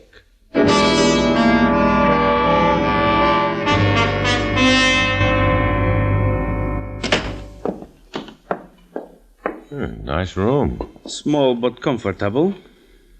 Now, what are the regulations I should know? There are things going on here that you do not understand. Let it remain so. Sure. Be very careful not to let anyone follow you here. Do not make any phone calls from here. Do not ask questions of anyone you meet here. Do not go into any of the other rooms. All right. Good. Now let us go out and get some supper and some entertainment, comrade?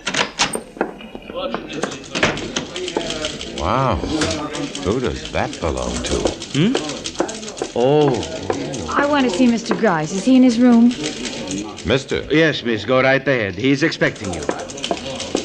Well, since when do we call comrades Mister?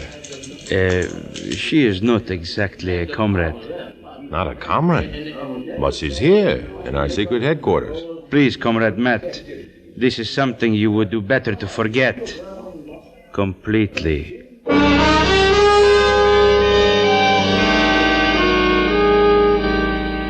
Forget it.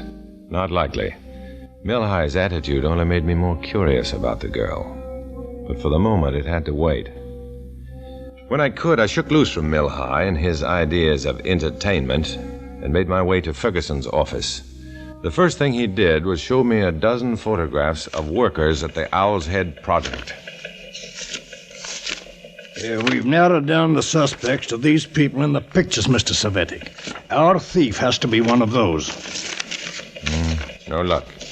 I've cased party headquarters, but no sign of any of these people. Where are the headquarters? Under a fake church near the French market. Near the Bon Secours.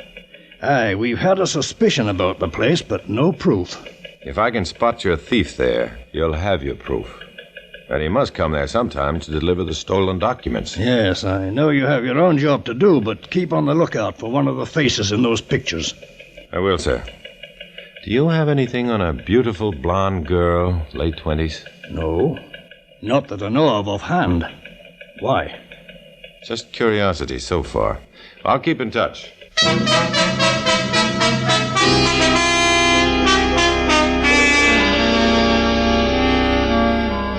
For the next few days, I was busy with my organizing of the Red Workers, meeting with them every day. At nights, Comrade Milhigh saw to it that I was well occupied, but not so well occupied I didn't see the mysterious blonde girl coming and going on 2 more occasions. By now, I was really curious about her. The next time I saw her in the hall, I took a chance and intercepted her. Oh, miss. Yes? May I speak to you a moment? Why? Curiosity, maybe? About what? You're a girl. I've been curious about them ever since I was a small boy. Very amusing. Now may I pass? Wait. What's all the rush to see Comrade Grice? I'm taking something to him, as if you didn't know. Now get out of my way. In a second. What is it you're taking? Mr. Grice said to report anyone asking questions. If I were you, mister, I'd worry for the next few minutes.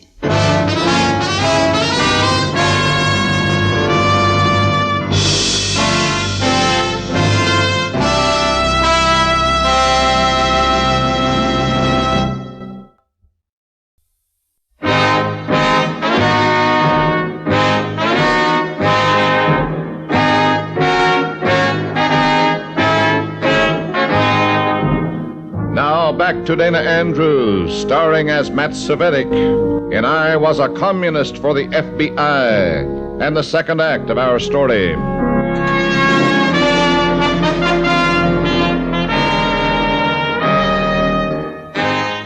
I was in Canada on a routine assignment for the party. My Canadian contact for the police was a man named Ferguson. He handed me a tip on a not-so-routine spy ring working in Montreal. I kept my eyes open in the Commie Party headquarters, and now had come up with what seemed to be a dangerous red secret. The secret was blonde and pretty, and very likely to get me killed. At least my fate was in her hands as she went into the room of Comrade Grice in the underground party headquarters. I waited in the hall until she came out. Well, you can stop shaking. I didn't tell him. Oh, sure, thank you. Forget it. Well, I'd rather not. Let me take you home instead. No. Please. Look, the only reason I didn't turn you in was so I wouldn't have you on my conscience. I'd rather be on your mind. Just leave me alone, will you? I don't like you or any of your kind. Well, you work for us. You must... Do I go home alone or do I go back and see Mr. Grice? Bye, honey.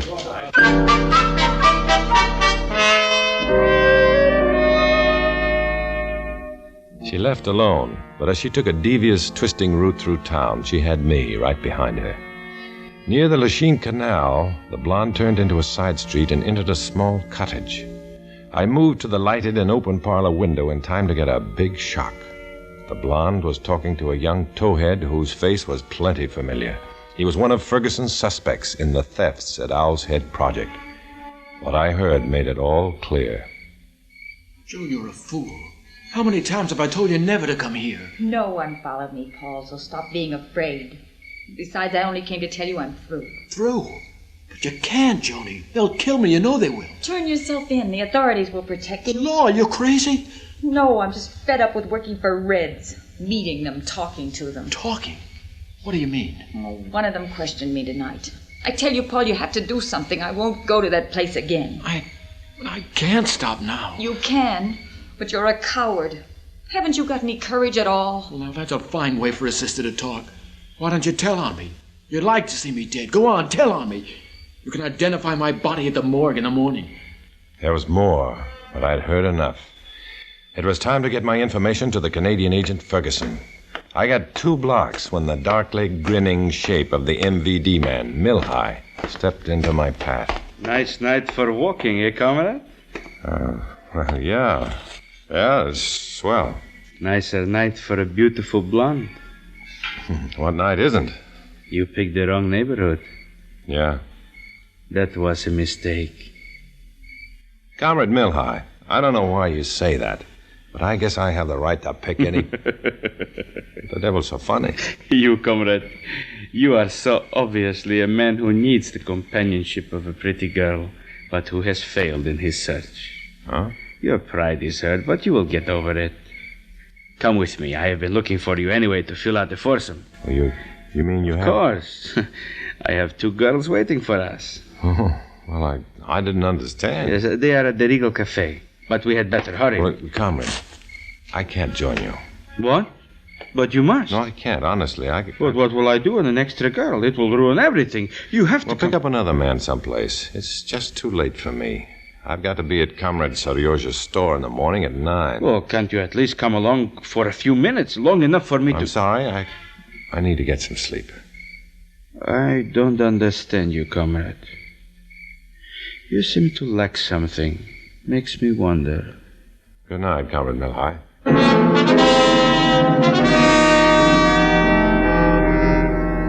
It wasn't very cautious of me, but I had to get to Ferguson. I left Comrade Milhigh scratching his head and frowning. I could only pray he didn't become curious about the neighborhood and connect me with the girl and her brother. In Ferguson's office, I picked out the picture of the girl's brother and showed it to the Canadian. Aye, Paul Werner. I'm not surprised, but how... His sister has been acting as the liaison, taking the documents to the Red headquarters. His sister. So that's the missing link. Yes, sir. She brought another batch tonight.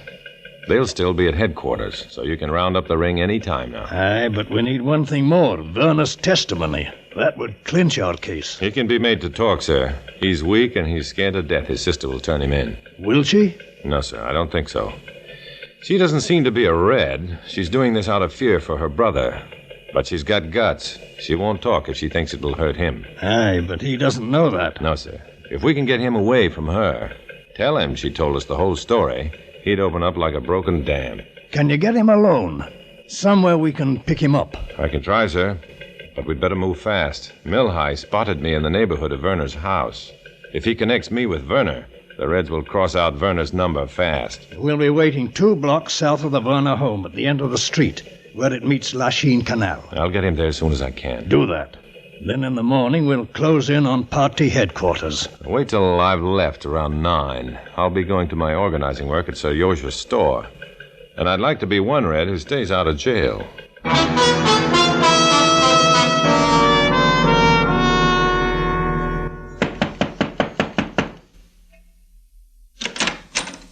Yes, what? You? Me. Inside, honey. What do you mean by this? It's late. Yeah.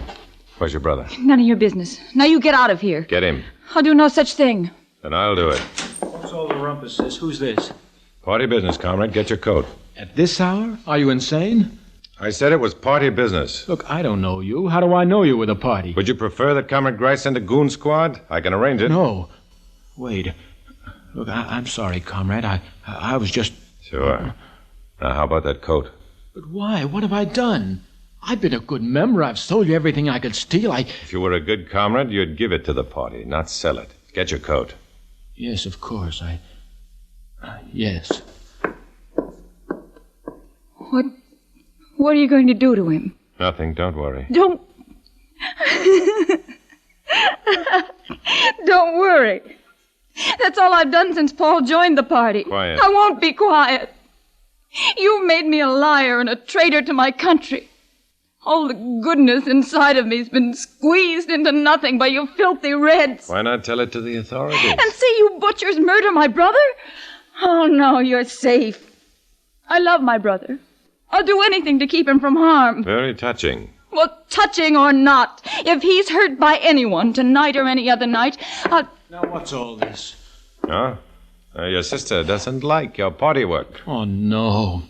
Sis, how many times do I have to tell you to lay off? Look, she didn't mean it. Skip it. Let's go. It was easy until I got Paul Werner outside. Then as we neared the end of the street where it met Lachine Canal, I could tell he was getting uneasy. His eyes darted back and forth, and when Ferguson and his men moved out to meet us, Paul saw them. Comrade, look! Police! Hey, Paul, come back! Paul ran headlong for the dark waters of the canal. I did the only thing I could and followed him. When he leaped up on the concrete wall of the canal, I tried to grab him. But it was too late. He'd get away if I didn't stop him, so I dove into the icy canal after him. Stop! In the name of the law, stop! 30 feet from the bank, I caught Paul and grabbed him. Let go, you fool! Let go! Get! You got a cramp! Stop, you proud oath! Turn loose! Turn loose! Sorry, fella. Don't! I'm proud! Max, Mother, you all right? I'm bringing him in!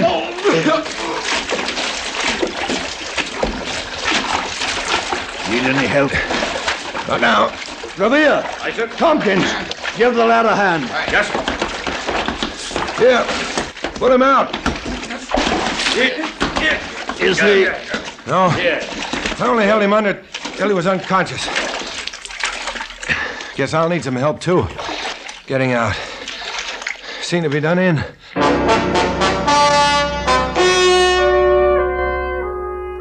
That was the start of the ball. While I went back to party headquarters, Ferguson went to work on Paul Werner. When I left party headquarters in the morning, heading for my organizing work at Serioja's store, I ran into Ferguson a block from the church. He was grinning, and I suddenly became aware of the quiet of the street. Aye, you were right, lad. Werner held out until we told him about his sister's testimony. Then he confessed the whole thing. Good. But what We're going to wrap up party headquarters now. The police have it surrounded. We were waiting until you were clear. Oh. Well, you'll find everyone in the church, and all the stolen documents and data. That'll make it a clean sweep. With Werner's story to back it up, we'll smash this spy ring completely. I'll bet Werner's a little annoyed with me. Aye, that he is. But you needn't worry about him telling anything to the commies. No, I guess after testifying against them, he won't be doing much chit-chatting with the Reds. I'm going to signal my men to move in now. Want to stay and watch the fun? No, the Red workers are waiting for me at Serioja's store. So if you'll excuse me, I'll get on with my business of being a communist.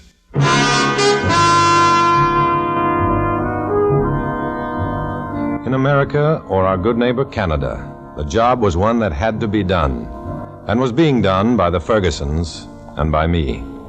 Only my part was different, separate from everyone and everything that was good and clean. There was no recognition. There was no chance to tell my story. There were no friends. My only companions were my deadliest enemies. People sworn to lasting hatred of undercover men like myself. That was why I always found myself walking alone.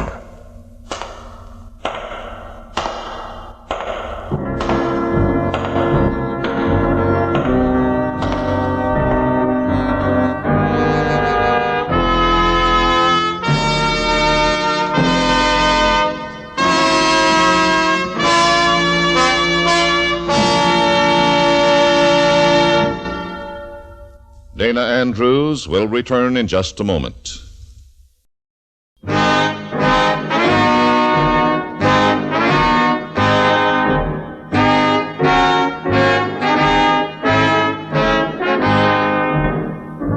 This is Dana Andrews.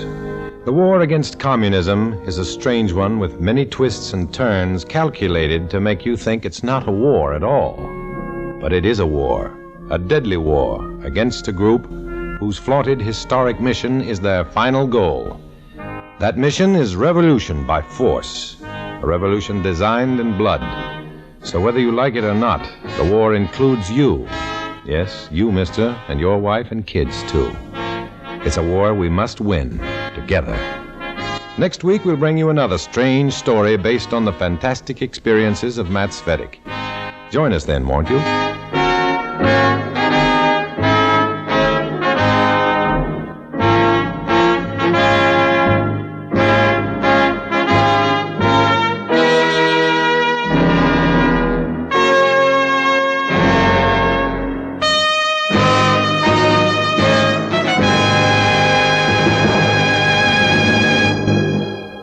73 years ago, July 23rd, 1952, I was a communist for the FBI on Classic Radio Theater with Wyatt Cox.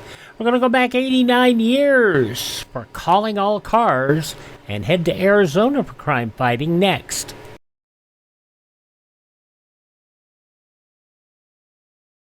Let's look ahead to 1966, and there you are in your beautiful new home. You've got automatic gadgets everywhere. There's a sparkling new dream car in your garage. The youngsters are in a fine college. All's right with the world. Is this just an idle dream? No, this is a real future that you can start building right now. A secure, carefree, prosperous future built with United States savings bonds. In 10 years, you will get back $4 for every $3 you've invested. Join the payroll savings plan where you work, or buy bonds where you bank. Start in 1956 to make 1966 the beginning of the golden years. Now to the west coast of the U.S., Calling All Cars. This is from 89 years ago, July 23rd, 1936, the story about the corpse in the shack.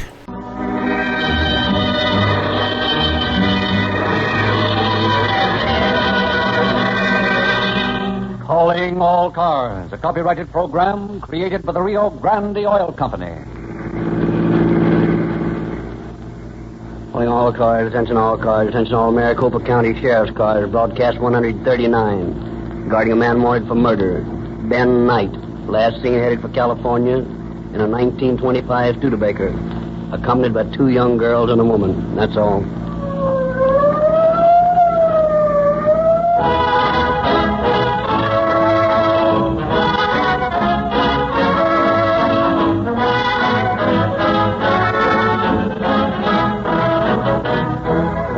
The action in tonight's case starts in Maricopa County, Arizona, and then jumps to Los Angeles.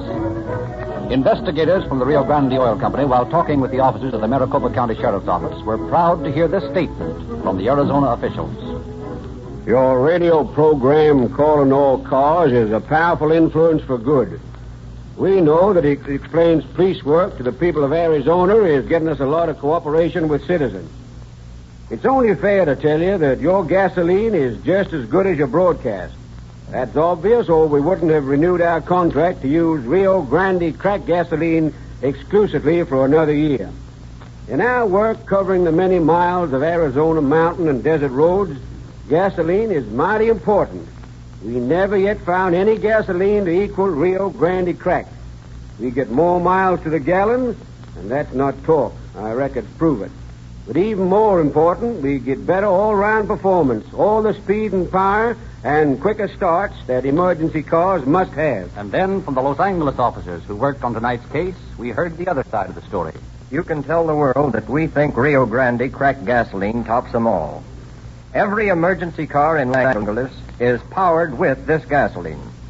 We've got to have the most powerful and fastest gasoline made. And for years, we've never found any brand any better than Rio Grande Crack. And that's the kind of reception our Rio Grande crime investigators get wherever they go to gather material for calling all cars. Everywhere it is sold, Rio Grande Cracked gasoline with tetraethyl is now powering more police and emergency cars than any other brand. We ask you to try Rio Grande Cracked in your car so that you, too, can enjoy police car performance.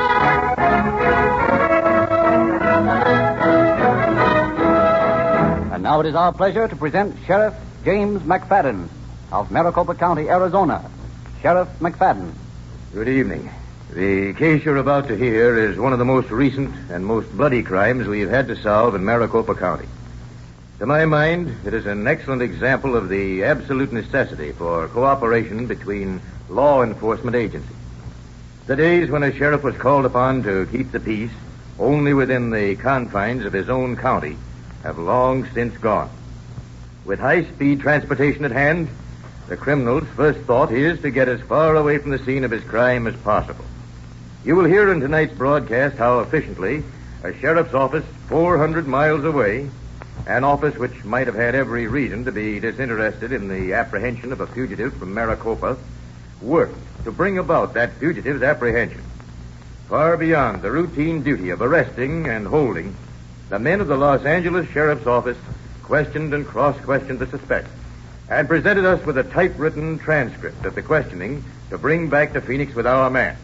It is cooperation like this that will, when it is nationwide, eventually convince the criminal that crime does not pay.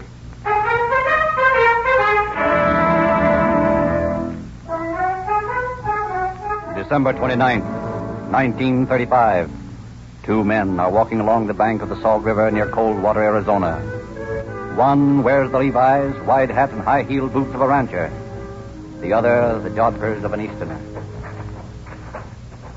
Now, the river here is the north line of the property, Mr. Stanhope, and it extends south further than you can see. Ah, but it's so barren. I'm looking for an investment out here. I want to get a return from the land. Look down the valley there. See that wide patch of green? Yes. That's lettuce. And over there, that white section, that's cotton. This land will grow anything, Mr. Stanhope, anything. Well, this property of yours apparently hasn't grown anything but cactus and sagebrush. I never irrigated it. I've been running cattle on it. But all you need to do, like the Bible says, to make the desert bloom like a rose is dig yourself an irrigation ditch and run some of the Salt River through your land. Well, I don't know. It's very discouraging. What's the trouble? I nearly fell over that sack there. That's one of the sacks the cotton pickers use.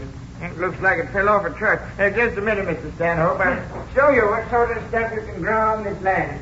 You know anything about cotton? Oh, a little. Wait till I get the second part. Now, I'll show you the longest staple cotton this side of the Swine River. There we are. Now, just look here. What is it? Lover. My God, what is it? A dead body beaten to a pulp.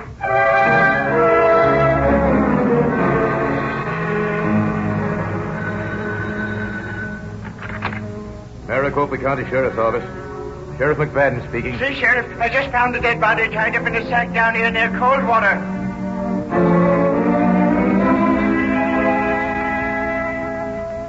So that's all we know, Sheriff.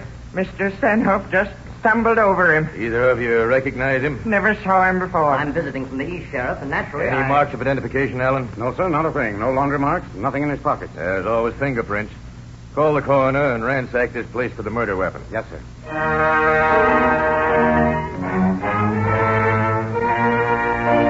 But apparently there is not a single clue. A posse of deputies is unable to locate even the scene of the crime. The fingerprints of the victim are sent to Washington for identification, and the first development in the case comes back to Sheriff McFadden by telegraph. Fingerprints unknown, murder victim identical, J.C. Cobb, alias J.C. Costello. number 45742, received State Penitentiary, San Quentin, California, July 1928. Second-degree burglary, 1 to 15 years. J. Edgar Hoover, Bureau of Criminal Investigation, Washington. But this identification is of little help in an agricultural county where migratory workers come and go with the seasonal crops. Another week goes by while deputies search for the crime scene.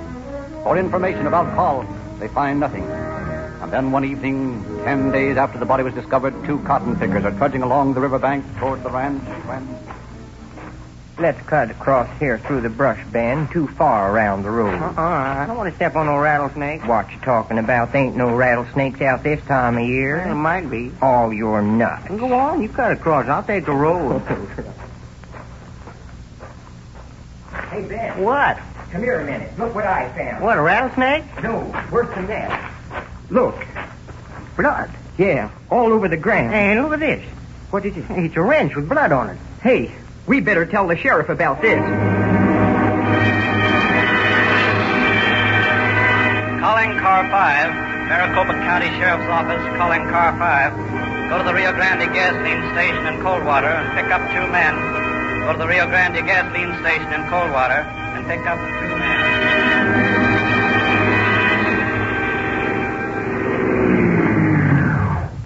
There they are, Ben. Boy, didn't take them long to get here. You the boys we were to meet? Yeah. What's the trouble? Well, we found a place down the road a piece where there was blood all over the ground And we found this wrench. It's got blood on it. Yeah, so we called the sheriff. And he told us to wait here for you. Well, hop in and show us where the place is.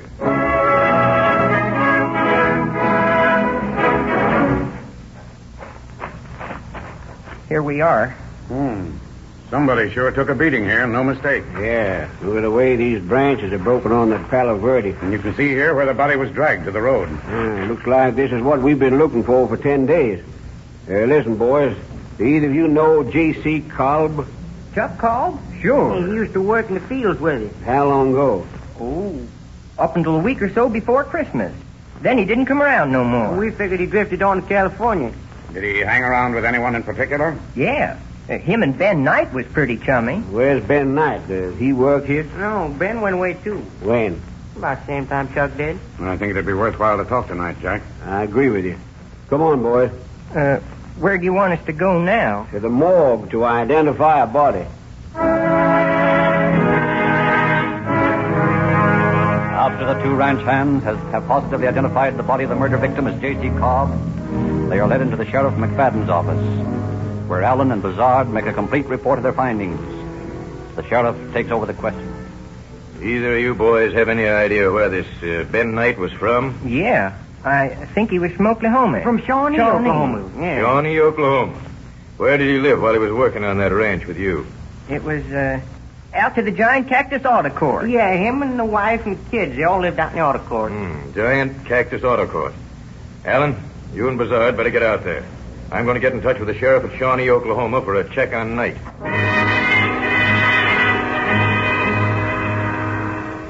You the owner of this camp? Yep, cleanest auto camp in Arizona, bar none. Yeah, it looks fine. But we're not here to rent a place. I'm Deputy Sheriff Bazard, and this is my partner, Deputy Allen. We're looking for a fellow named Knight. You know him? Ben? Oh, sure. He was here for some time. Was? You mean he's not here now? No, he and the whole kit and caboodle of them moved out here last week. When last week? Well, it was about 28th, I think. Yeah, 28th. Did he say where he was going? No, not exactly, didn't he? Said something about going into Phoenix and then something about California. That's about all. Did you notice anything unusual about Knight when you last saw him? Did he seem excited or anything? Well, I don't know that he's any different than usual. Seemed to be in kind of a hurry to get out of here, but then that didn't mean anything. He is that kind of a person. He's always on the go. But he did seem in more of a hurry than usual when he left here? Little, I guess. Did you happen to know whether his friend Kolb was with him? No, don't think he was. Hadn't seen him around at all that day. Guess maybe he went into Phoenix or somewheres. He was always getting ideas about going somewhere. Upon further investigation, it is learned from people at the camp that Knight, his wife, and 2 children left in the Studebaker sedan belonging to Kolb, that Kolb was not with them at the time. A complete description both of the car and of the wanted man is phoned to the Los Angeles Sheriff's Homicide Detail, and a request for aid in locating the wanted knight. And a couple of days later, Sheriff McFadden calls Allen and Bazard into his office. Well, boys, we've just about broken this Kolb murder. Yeah? How's that, Sheriff? I just got this from the sheriff at Mizpah. Postcard from Knight addressed to his brother who lives there. He gives his address as Venice, California, 722 Sunset Boulevard. Now, I've called Gene Biscaluz and asked him to pick up Knight. And I want you boys to start for Los Angeles right away.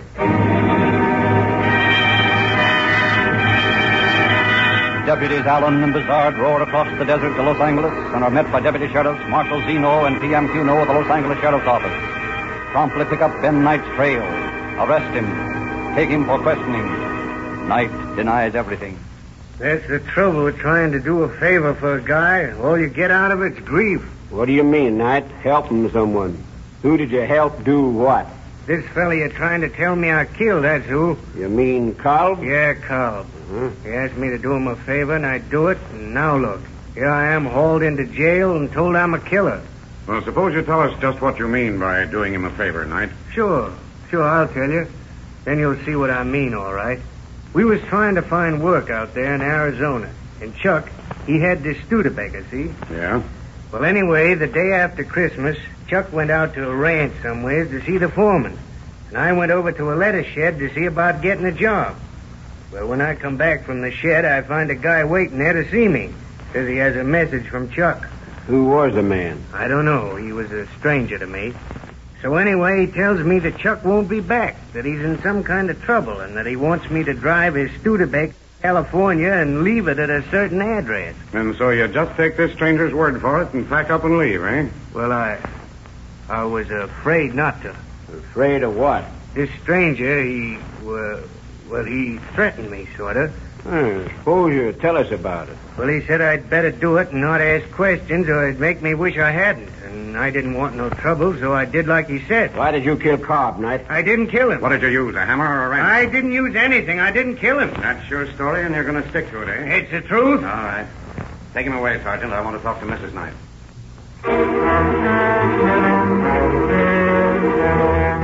Now, Mrs. Knight, I want you to be very careful in what you say. I want you to answer my questions as truthfully as you know how. Understand? Yes, sir. Good. In the first place, why did your husband come to California? Did he tell you?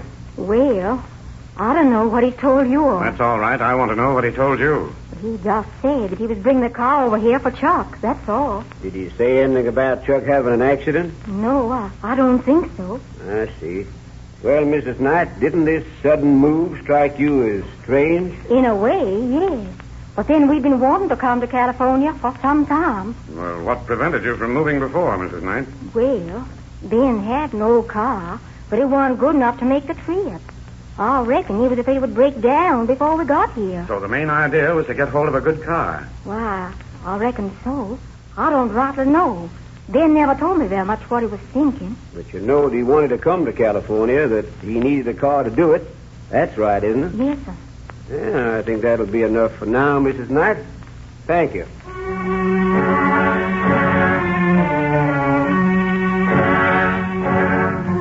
Repeatedly questioned by the Los Angeles officers and by the Arizona officers upon their arrival, Knight sticks to his thin story of why he drove Kolb's car to California.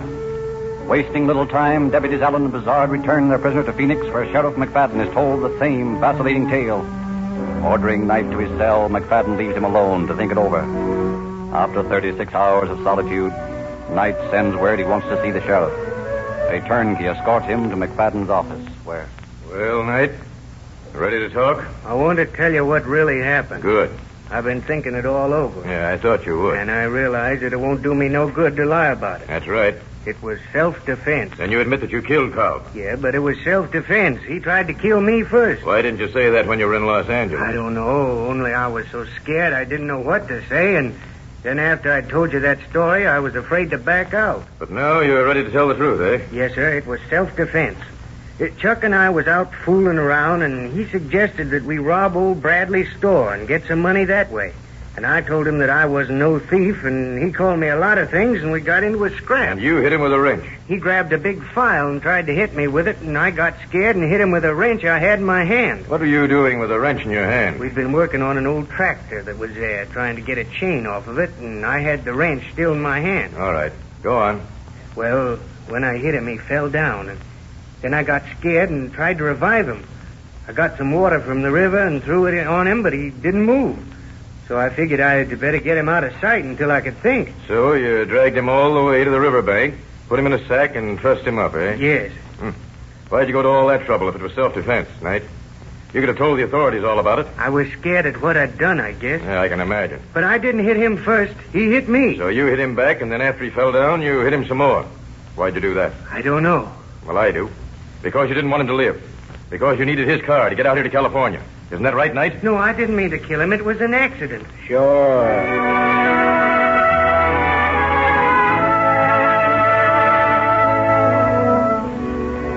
Knight sticks to his story of self-defense. Is soon brought into the Maricopa County Superior Court, charged with the murder of Charles Cobb. Witnesses are brought before the jury, questioned and re-questioned. Attorney for the state, Wilmer, puts Knight on the stand and leads him through a long series of statements, but fails to arrive at any conclusive proof of guilt. And finally, after all the witnesses have been heard, after long weeks of endless court procedure, Attorney Wilmer stands before the jury and completes his summary. And you 12 good citizens are going to bring that verdict in. It's entirely upon your shoulders whether the perpetrator of this brutal, cold-blooded murder shall be set free to prey upon society, or whether he shall pay the penalty he deserves. I have endeavored during the course of this trial to show you the discrepancies of the defendant's story. You have heard him change his statement several times. And now I have but one thing left to do. I want to show you in my own words what really happened on that fateful day when Ben Knight deliberately stalked his prey to a lonely spot in the desert with only one thought in his mind: to kill it. As I see the picture of this crime, I see two men standing beside a tractor that lies unused and rusty in a small clearing. Not far away is a river. And as I see them, they are talking. I don't see any sense in this. Coming out here to this dump just to get a few parts of this tractor. What are we going to do with him when we got him? Don't be so darned impatient, Chuck. We can sell this stuff in Phoenix and get some dough. Not much, but more than we got now. Well, it don't make sense to me. The way you've been acting lately makes me wonder about you anyhow. You've been so darn thoughtful all the time. You look like you're miles away, just thinking about something. Hey, what's got into you anyhow? I've been thinking about California, Chuck. I want to get out of this stinking desert and go to California. That's what I've been thinking about. Well, what's holding you? Why don't you go and get it over with? I didn't know how until just today, Chuck. I couldn't figure out how to get there, but I figured it all out. Yeah? How? You're going to help me, Chuck. I'm going to? How? You don't know? You haven't any idea what I mean? Huh? Hey, now you're looking funny again. Hey, what's the matter with you anyway, Chuck? Nothing's the matter with me, Chuck. I'm just thinking about California and how you're going to help me. Hey, friend. Hey, stop staring at me, will you? Hey, you look terrible. Do I, Chuck? Hey, stop staring at me, Ben. Ben, hey, what are you doing with that wrench? I know. You think you can kill me and take my car, huh? That's what you're thinking. I can see it in your eyes. Hey, Ben, don't hit me with that wrench. Ben, for the love of God, don't. Oh. That's what I mean, Chuck. That's how you're going to help me. But you gotta be dead before I can go. You gotta be dead. Now I can go to California, and you can stay here where you won't never worry no. And that is the same man who sits here in this courtroom today and says he is a victim of an attack on his life, who claims his actions were self-defense. Ladies and gentlemen, you can't let this heinous murderer go free. It would be too ghastly to think of him roaming loose to kill again when the mood came upon him.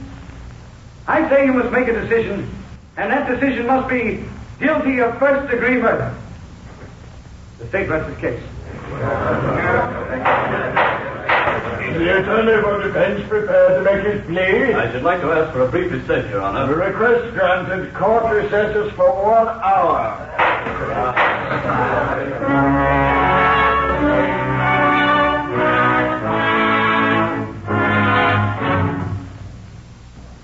court is now in session. Is the counsel for the defense ready now? I am, Your Honor. Then you may proceed. Thank you, Your Honor. Ladies and gentlemen of the jury, a little while ago you heard my worthy colleague, Mr. Wilmer, tell you in many graphic and dramatic words exactly how he thought this so-called murder was done. You may notice that I use the word thought. I do that because there has been no definite proof offered in this court at any time since this trial began that the defendant was guilty of murder. You have seen only one side of the picture, the one shown you by the prosecutor. I feel that you have a right to see the other side. I know that when you do, you'll realize that the defendant did no more than you or I might have done under the same circumstances, protected his life when it was threatened. I'm going to ask you to go with me to that same clearing that you were told about a while ago. And as our eyes focus on the scene, we find the same two men. This don't make any sense to me, coming away out here for a couple of parts from an old tractor. Now, don't be so darned impatient, Chuck. We can sell this stuff in Phoenix and get some dough. Not much, but more than we got now. Yeah, and so what? I'm getting sick of this place. All we've been doing is going from place to place trying to find work. And when we do get it, what have we got anyhow? Nothing. Hey, listen. Why don't you fall in with me on that deal, Ben? Listen, Chuck. I wish you'd stop talking about it, because I won't go. And what's more, if you pull anything like that, I'll tell who did it. You're what? You heard me. I said I'd tell who did it. I'm not going to have you living with me and the wife and kids and going around robbing places, see? Why, you yeller... Don't say it, Chuck. You're only getting sore over something that you know I'm right about. Ah, you ought to smack you one. And what's more, to think I will. Now, listen, Chuck, don't be silly. Shut up, you liver-bellied stool pigeon. I'll teach you to make wisecracks. Put that file down, Chuck, and stop acting like a lunatic. I wanted to slap you many times, Ben, and now I'm going to right now. And there's no use whining about it. Chuck, stop it. I'll let you have it with this wrench if you come any closer. Now, you dirty rat, you... I didn't want it, Chuck. I didn't want it. Chuck! Water. Gotta get some water for him.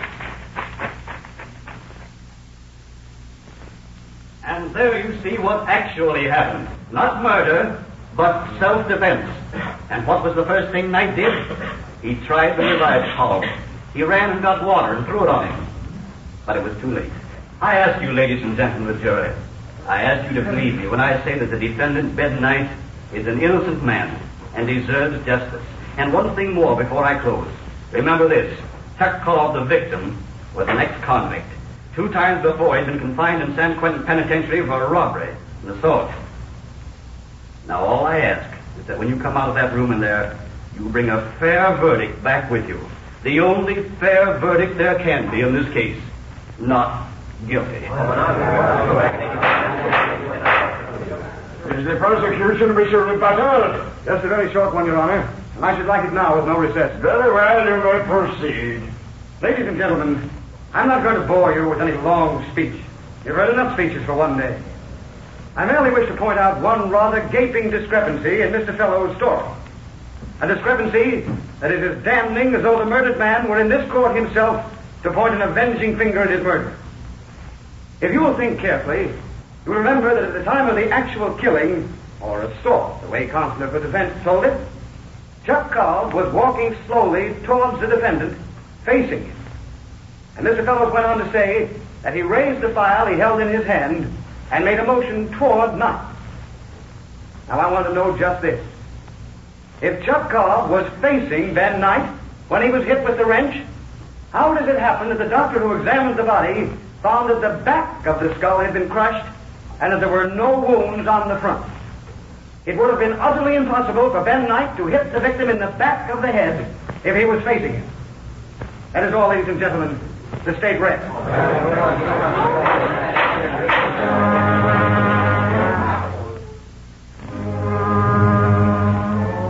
Has the jury arrived at the verdict? We have, Your Honor. Will the clerk of the court read it, please?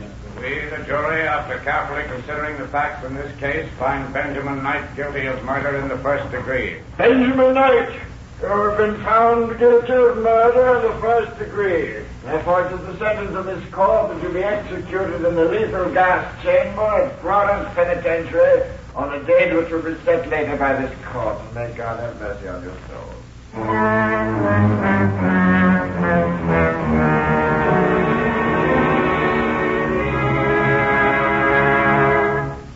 The Let us remind you again that the police officers involved in this case, both in Arizona and California, drive cars powered exclusively with Rio Grande cracked gasoline, the gasoline that is specified by the leading cities and counties of the West because it is proved to be the most economical gasoline money can buy. You have often driven past a Rio Grande station near you. Next time, won't you drive in, please, and get acquainted with our services? Ask for your free copy of the Calling All Cars News and read about these crimes you hear on the air. Ask about the 14 free gifts, a complete detective outfit that Rio Grande offers free of charge to every boy and girl. Of course, you'll try a tank full of tetraethyl-treated Rio Grande cracked gasoline.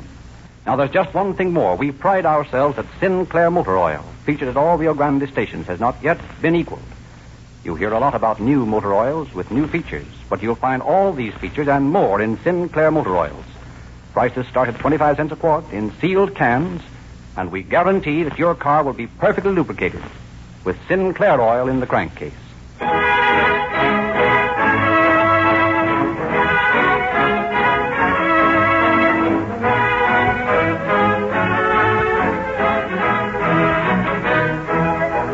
This is your narrator, Frederick Lindsley, bidding you good night for the Rio Grande Oil Company. 89 years ago, July 23rd, 1936, Calling All Cars on Classic Radio Theater with Wyatt Cox. Quite frankly, that is the what led to Dragnet. That police procedural was Dragnet before Dragnet was a thing. Okay, coming up next, we'll head to Pine Ridge, Arkansas, see what's going on with Lum and Abner.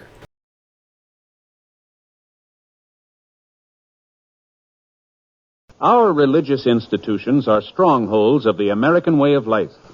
Our country was founded by men who had faith in God and who were willing to endure hardship and sacrifice for the sake of that faith.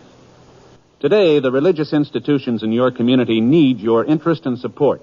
So take an active part in religious affairs. Your pastor, rabbi, or priest will give you invaluable family counsel and aid if you are a newcomer to the community. To face the problems of the future, America must be morally strong. And that moral strength comes through worship and faith. Go to church this week and take someone with you. And we close out today's Classic Radio Theater with Wyatt Cox podcast with an episode of Lum and Abner as we continue to deal with the baby. This episode from 83 years ago, July 23rd, 1942.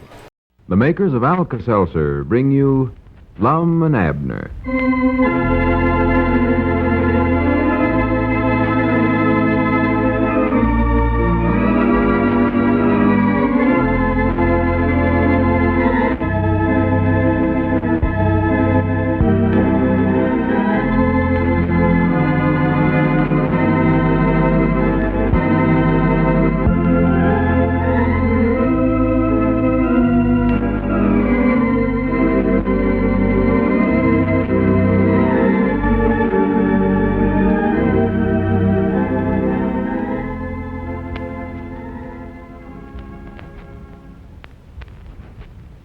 Folks, do you remember that old Edward saying, all work and no play makes Jack a dull boy? Well, I'm sure you'll agree that's more truth than poetry. You know, since we're all working harder than ever these days, maybe that's why it's sometimes a temptation to overdo it a little when we get some time off for relaxation and fun. All the more reason, then, that you check up on your supply of Alka-Seltzer tablets before your good time gets underway. Then if a headache and a sour, upset stomach should come along the next morning, well, it's mighty comforting to know you have real relief within easy reach. You can really feel better fast when you take Alka-Seltzer for such upsets because Alka-Seltzer can ease that headache and your upset, jittery stomach, too, both at the same time. So be sure to check up on your supply of Alka-Seltzer tablets now. And if it's running low, get some from your druggist right away. You may want the fast relief it offers before another morning rolls around. And now, let's see what's going on down in Pine Ridge. Well, the old fellow's finally got the mysteries of the OPA's ceiling price regulations figured out, and business is proceeding normally in their store. This tranquility, however, is marred by the friction existing between the two storekeepers over the momentous problem of what to call their foundling baby boy. As we look in on the little community today, we find both Lum and Abner in the Jotham Down store and library. Squire Skimp is just entering. Listen. Well, gentlemen. Well, howdy, Squire. Hello, Squire. Come on back. Ain't saw you for several days, Squire. No, I've been busy. Yeah, it's awful busy lately, Lum. Yeah, it's been selling a lot of insurance these days. Yeah. Oh, yes, indeed. In times of economic and financial uncertainty, people realize the importance of insurance more than ever, you know. Yeah, I reckon so. Well, we got all the insurance we can handle, Squire. Well, don't worry, Abner. I had nothing of the sort in mind. Well, however, I'm glad you did bring up the topic of insurance, Abner. We never brung it up. You brung it up yourself. Well, maybe you're right, Lum. Maybe you're right. Yes. Well, I'm glad I brought it up then, because it puts me in mind of something that you gentlemen should consider. Huh? I feel as though I've been shirking my duty towards my fellow man by not having thought of this before. Just a minute, Squire. Exactly what are you talking about? Why, the new arrival who has come to grace your lives, Lum, the bundle of joy, that homeless little waif. You mean the baby? Oh, yes, that tiny, innocent lamb. What joy the patter of infant footsteps must bring to your heart. But, remember, he will not be an infant for long, Lum. Soon he will become a young man and will have to face the future. And his future, gentlemen, has now become your responsibility. Just what are you driving at, Squire? Well, just this, Lum. You've got to provide money for that baby's education. And the only way to do it is with an insurance policy. An insurance policy for the baby? Yes, that's right. Well, he's too young to be taking out a policy, Squire. Why, sure, he couldn't keep up no payment, Squire. He ain't got no money and he ain't working now. He ain't even got a job. Why, no. Well, you gentlemen are the ones who'll have to make the payments. That's what I meant by this being your responsibility. Oh, yeah, I see. I never thought of it just that way before. Well, is that legal, us making the payments on his policy that way?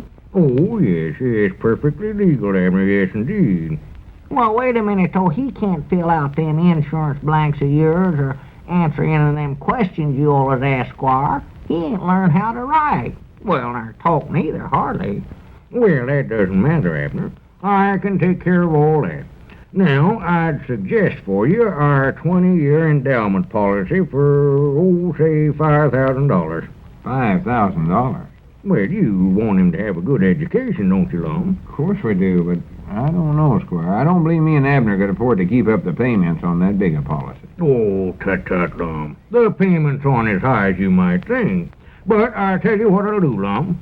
Of course, now you understand I'm only doing this because of our deep friendship and because I'm greatly interested in the baby's welfare. I wouldn't want this passed around, but here's what I'll do. I'll cut those payments to just 1/4 of the regular premium for you. 1/4? Yes, indeed. Now, Granny, are you sure you can do that, Squire? Oh, well, don't worry. I'll handle it some way along. Well, I believe we ought to take advantage of that. Yes, well, I figured you would, Lum, a smart businessman like you. Yeah. I still don't see how you can do it, though. Oh, well, it's a little technical maneuver that we insurance men call quarterly payments, Lum.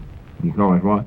Never mind now, Lum. It's not important at all. I'll explain all that more fully later on. Thing to do now is to get these blanks all filled out here. Yeah, that's the thing to do. It won't take but a minute. Now, let's see. I had some of those blanks, I'm sure. That's a letter from, No, here's the blanks right here. Yes, 20-year endowment. Now, first of all, we have to have the baby's name. That goes right here.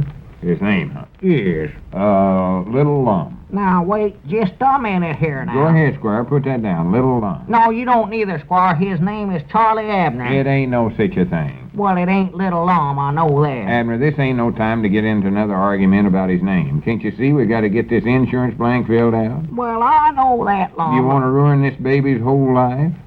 Ruin his whole life? Why, sure. If we don't put his name down on the blank, he can't get the insurance, and then he can't never go to college.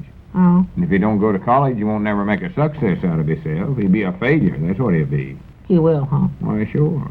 Someday, when he's a growed-up man, he'll be ragged and hungry, and every time he goes up to some woman's back door to beg for a few crumbs of bread, the woman will say, "Oh, you poor little feller, what happened to you?" He'll say, "Abner Peabody done this to me." Oh, my goodness, don't say that now, Lum. You don't want that to happen to you? Well, I know I don't want him saying that about me. All right, then, go ahead, Squire. Write down Little Lum. Now, just a minute here. His name is Charlie Abner. Oh, for goodness sake. Now, listen, Well, Abner, they ain't no... gentlemen, just a minute now. I think we can settle this argument for you here.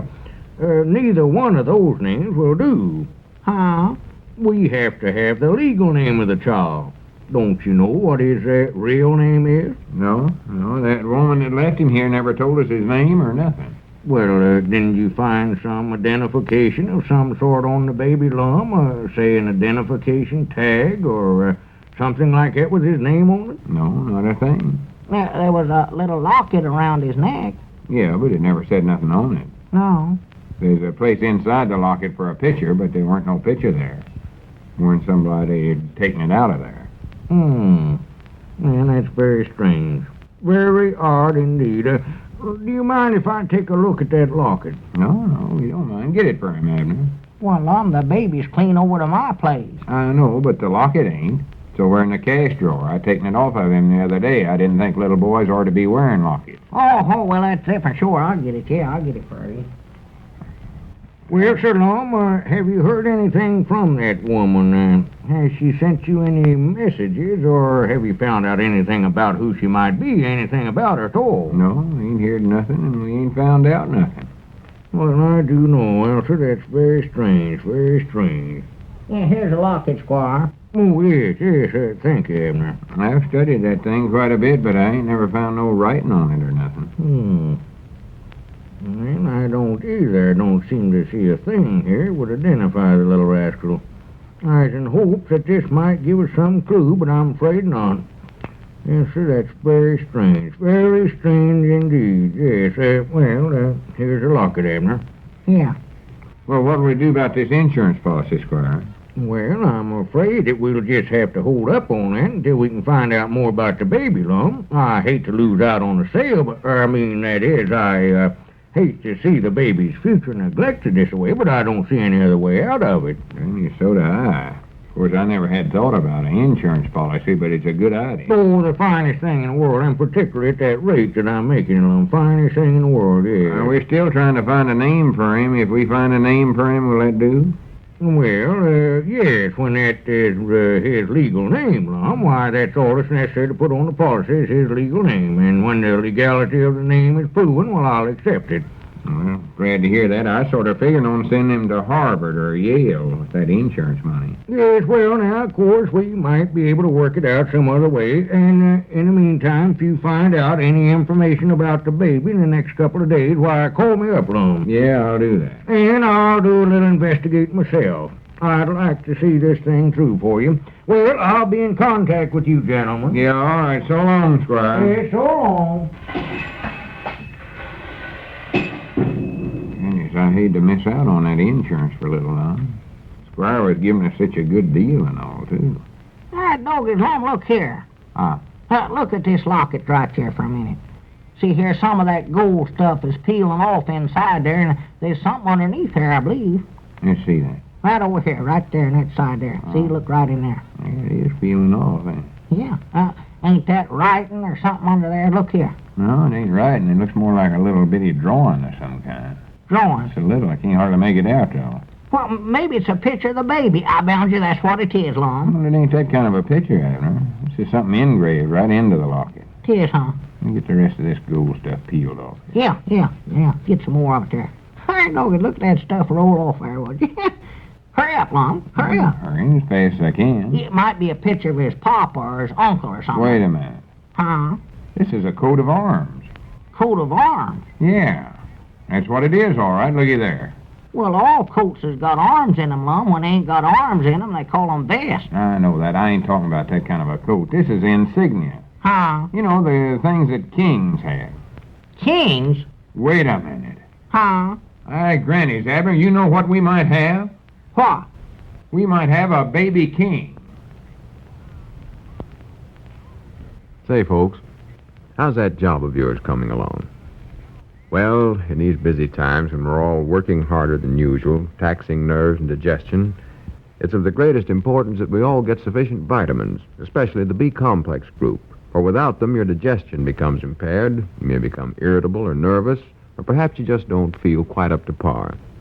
Well, now, the easy, convenient, economical way to get these important vitamins is to take one-a-day brand vitamin B-complex tablets. One-a-day B-complex tablets are easy to take because they're so pleasant tasting. They're mighty convenient and economical, too, because just one tablet once a day is all you take. Think of it. Each one-a-day B-complex tablet is so rich in vitamin content that it supplies you with your full, minimum daily requirements of those important B vitamins, whose requirements have been established. So why run the risk of a vitamin B deficiency and its consequences when now it's so easy and so economical to play safe? Insist on one-a-day brand vitamin B-complex tablets for genuine economy. Remember, one tablet a day is all you take. Get a package from your druggist right away and start taking their protective benefits. Just be sure you get the genuine one-a-day brand, for the brand with the big one on the package is the one to look for.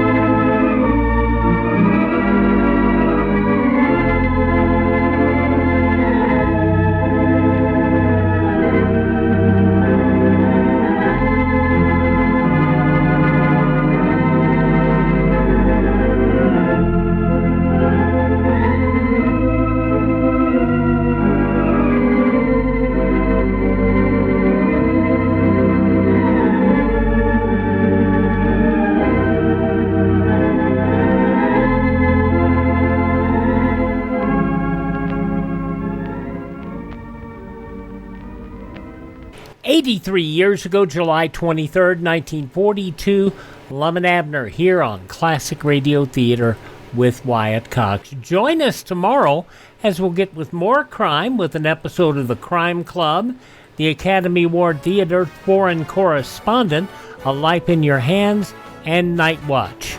We'll talk to you tomorrow. Have yourself a great Wednesday.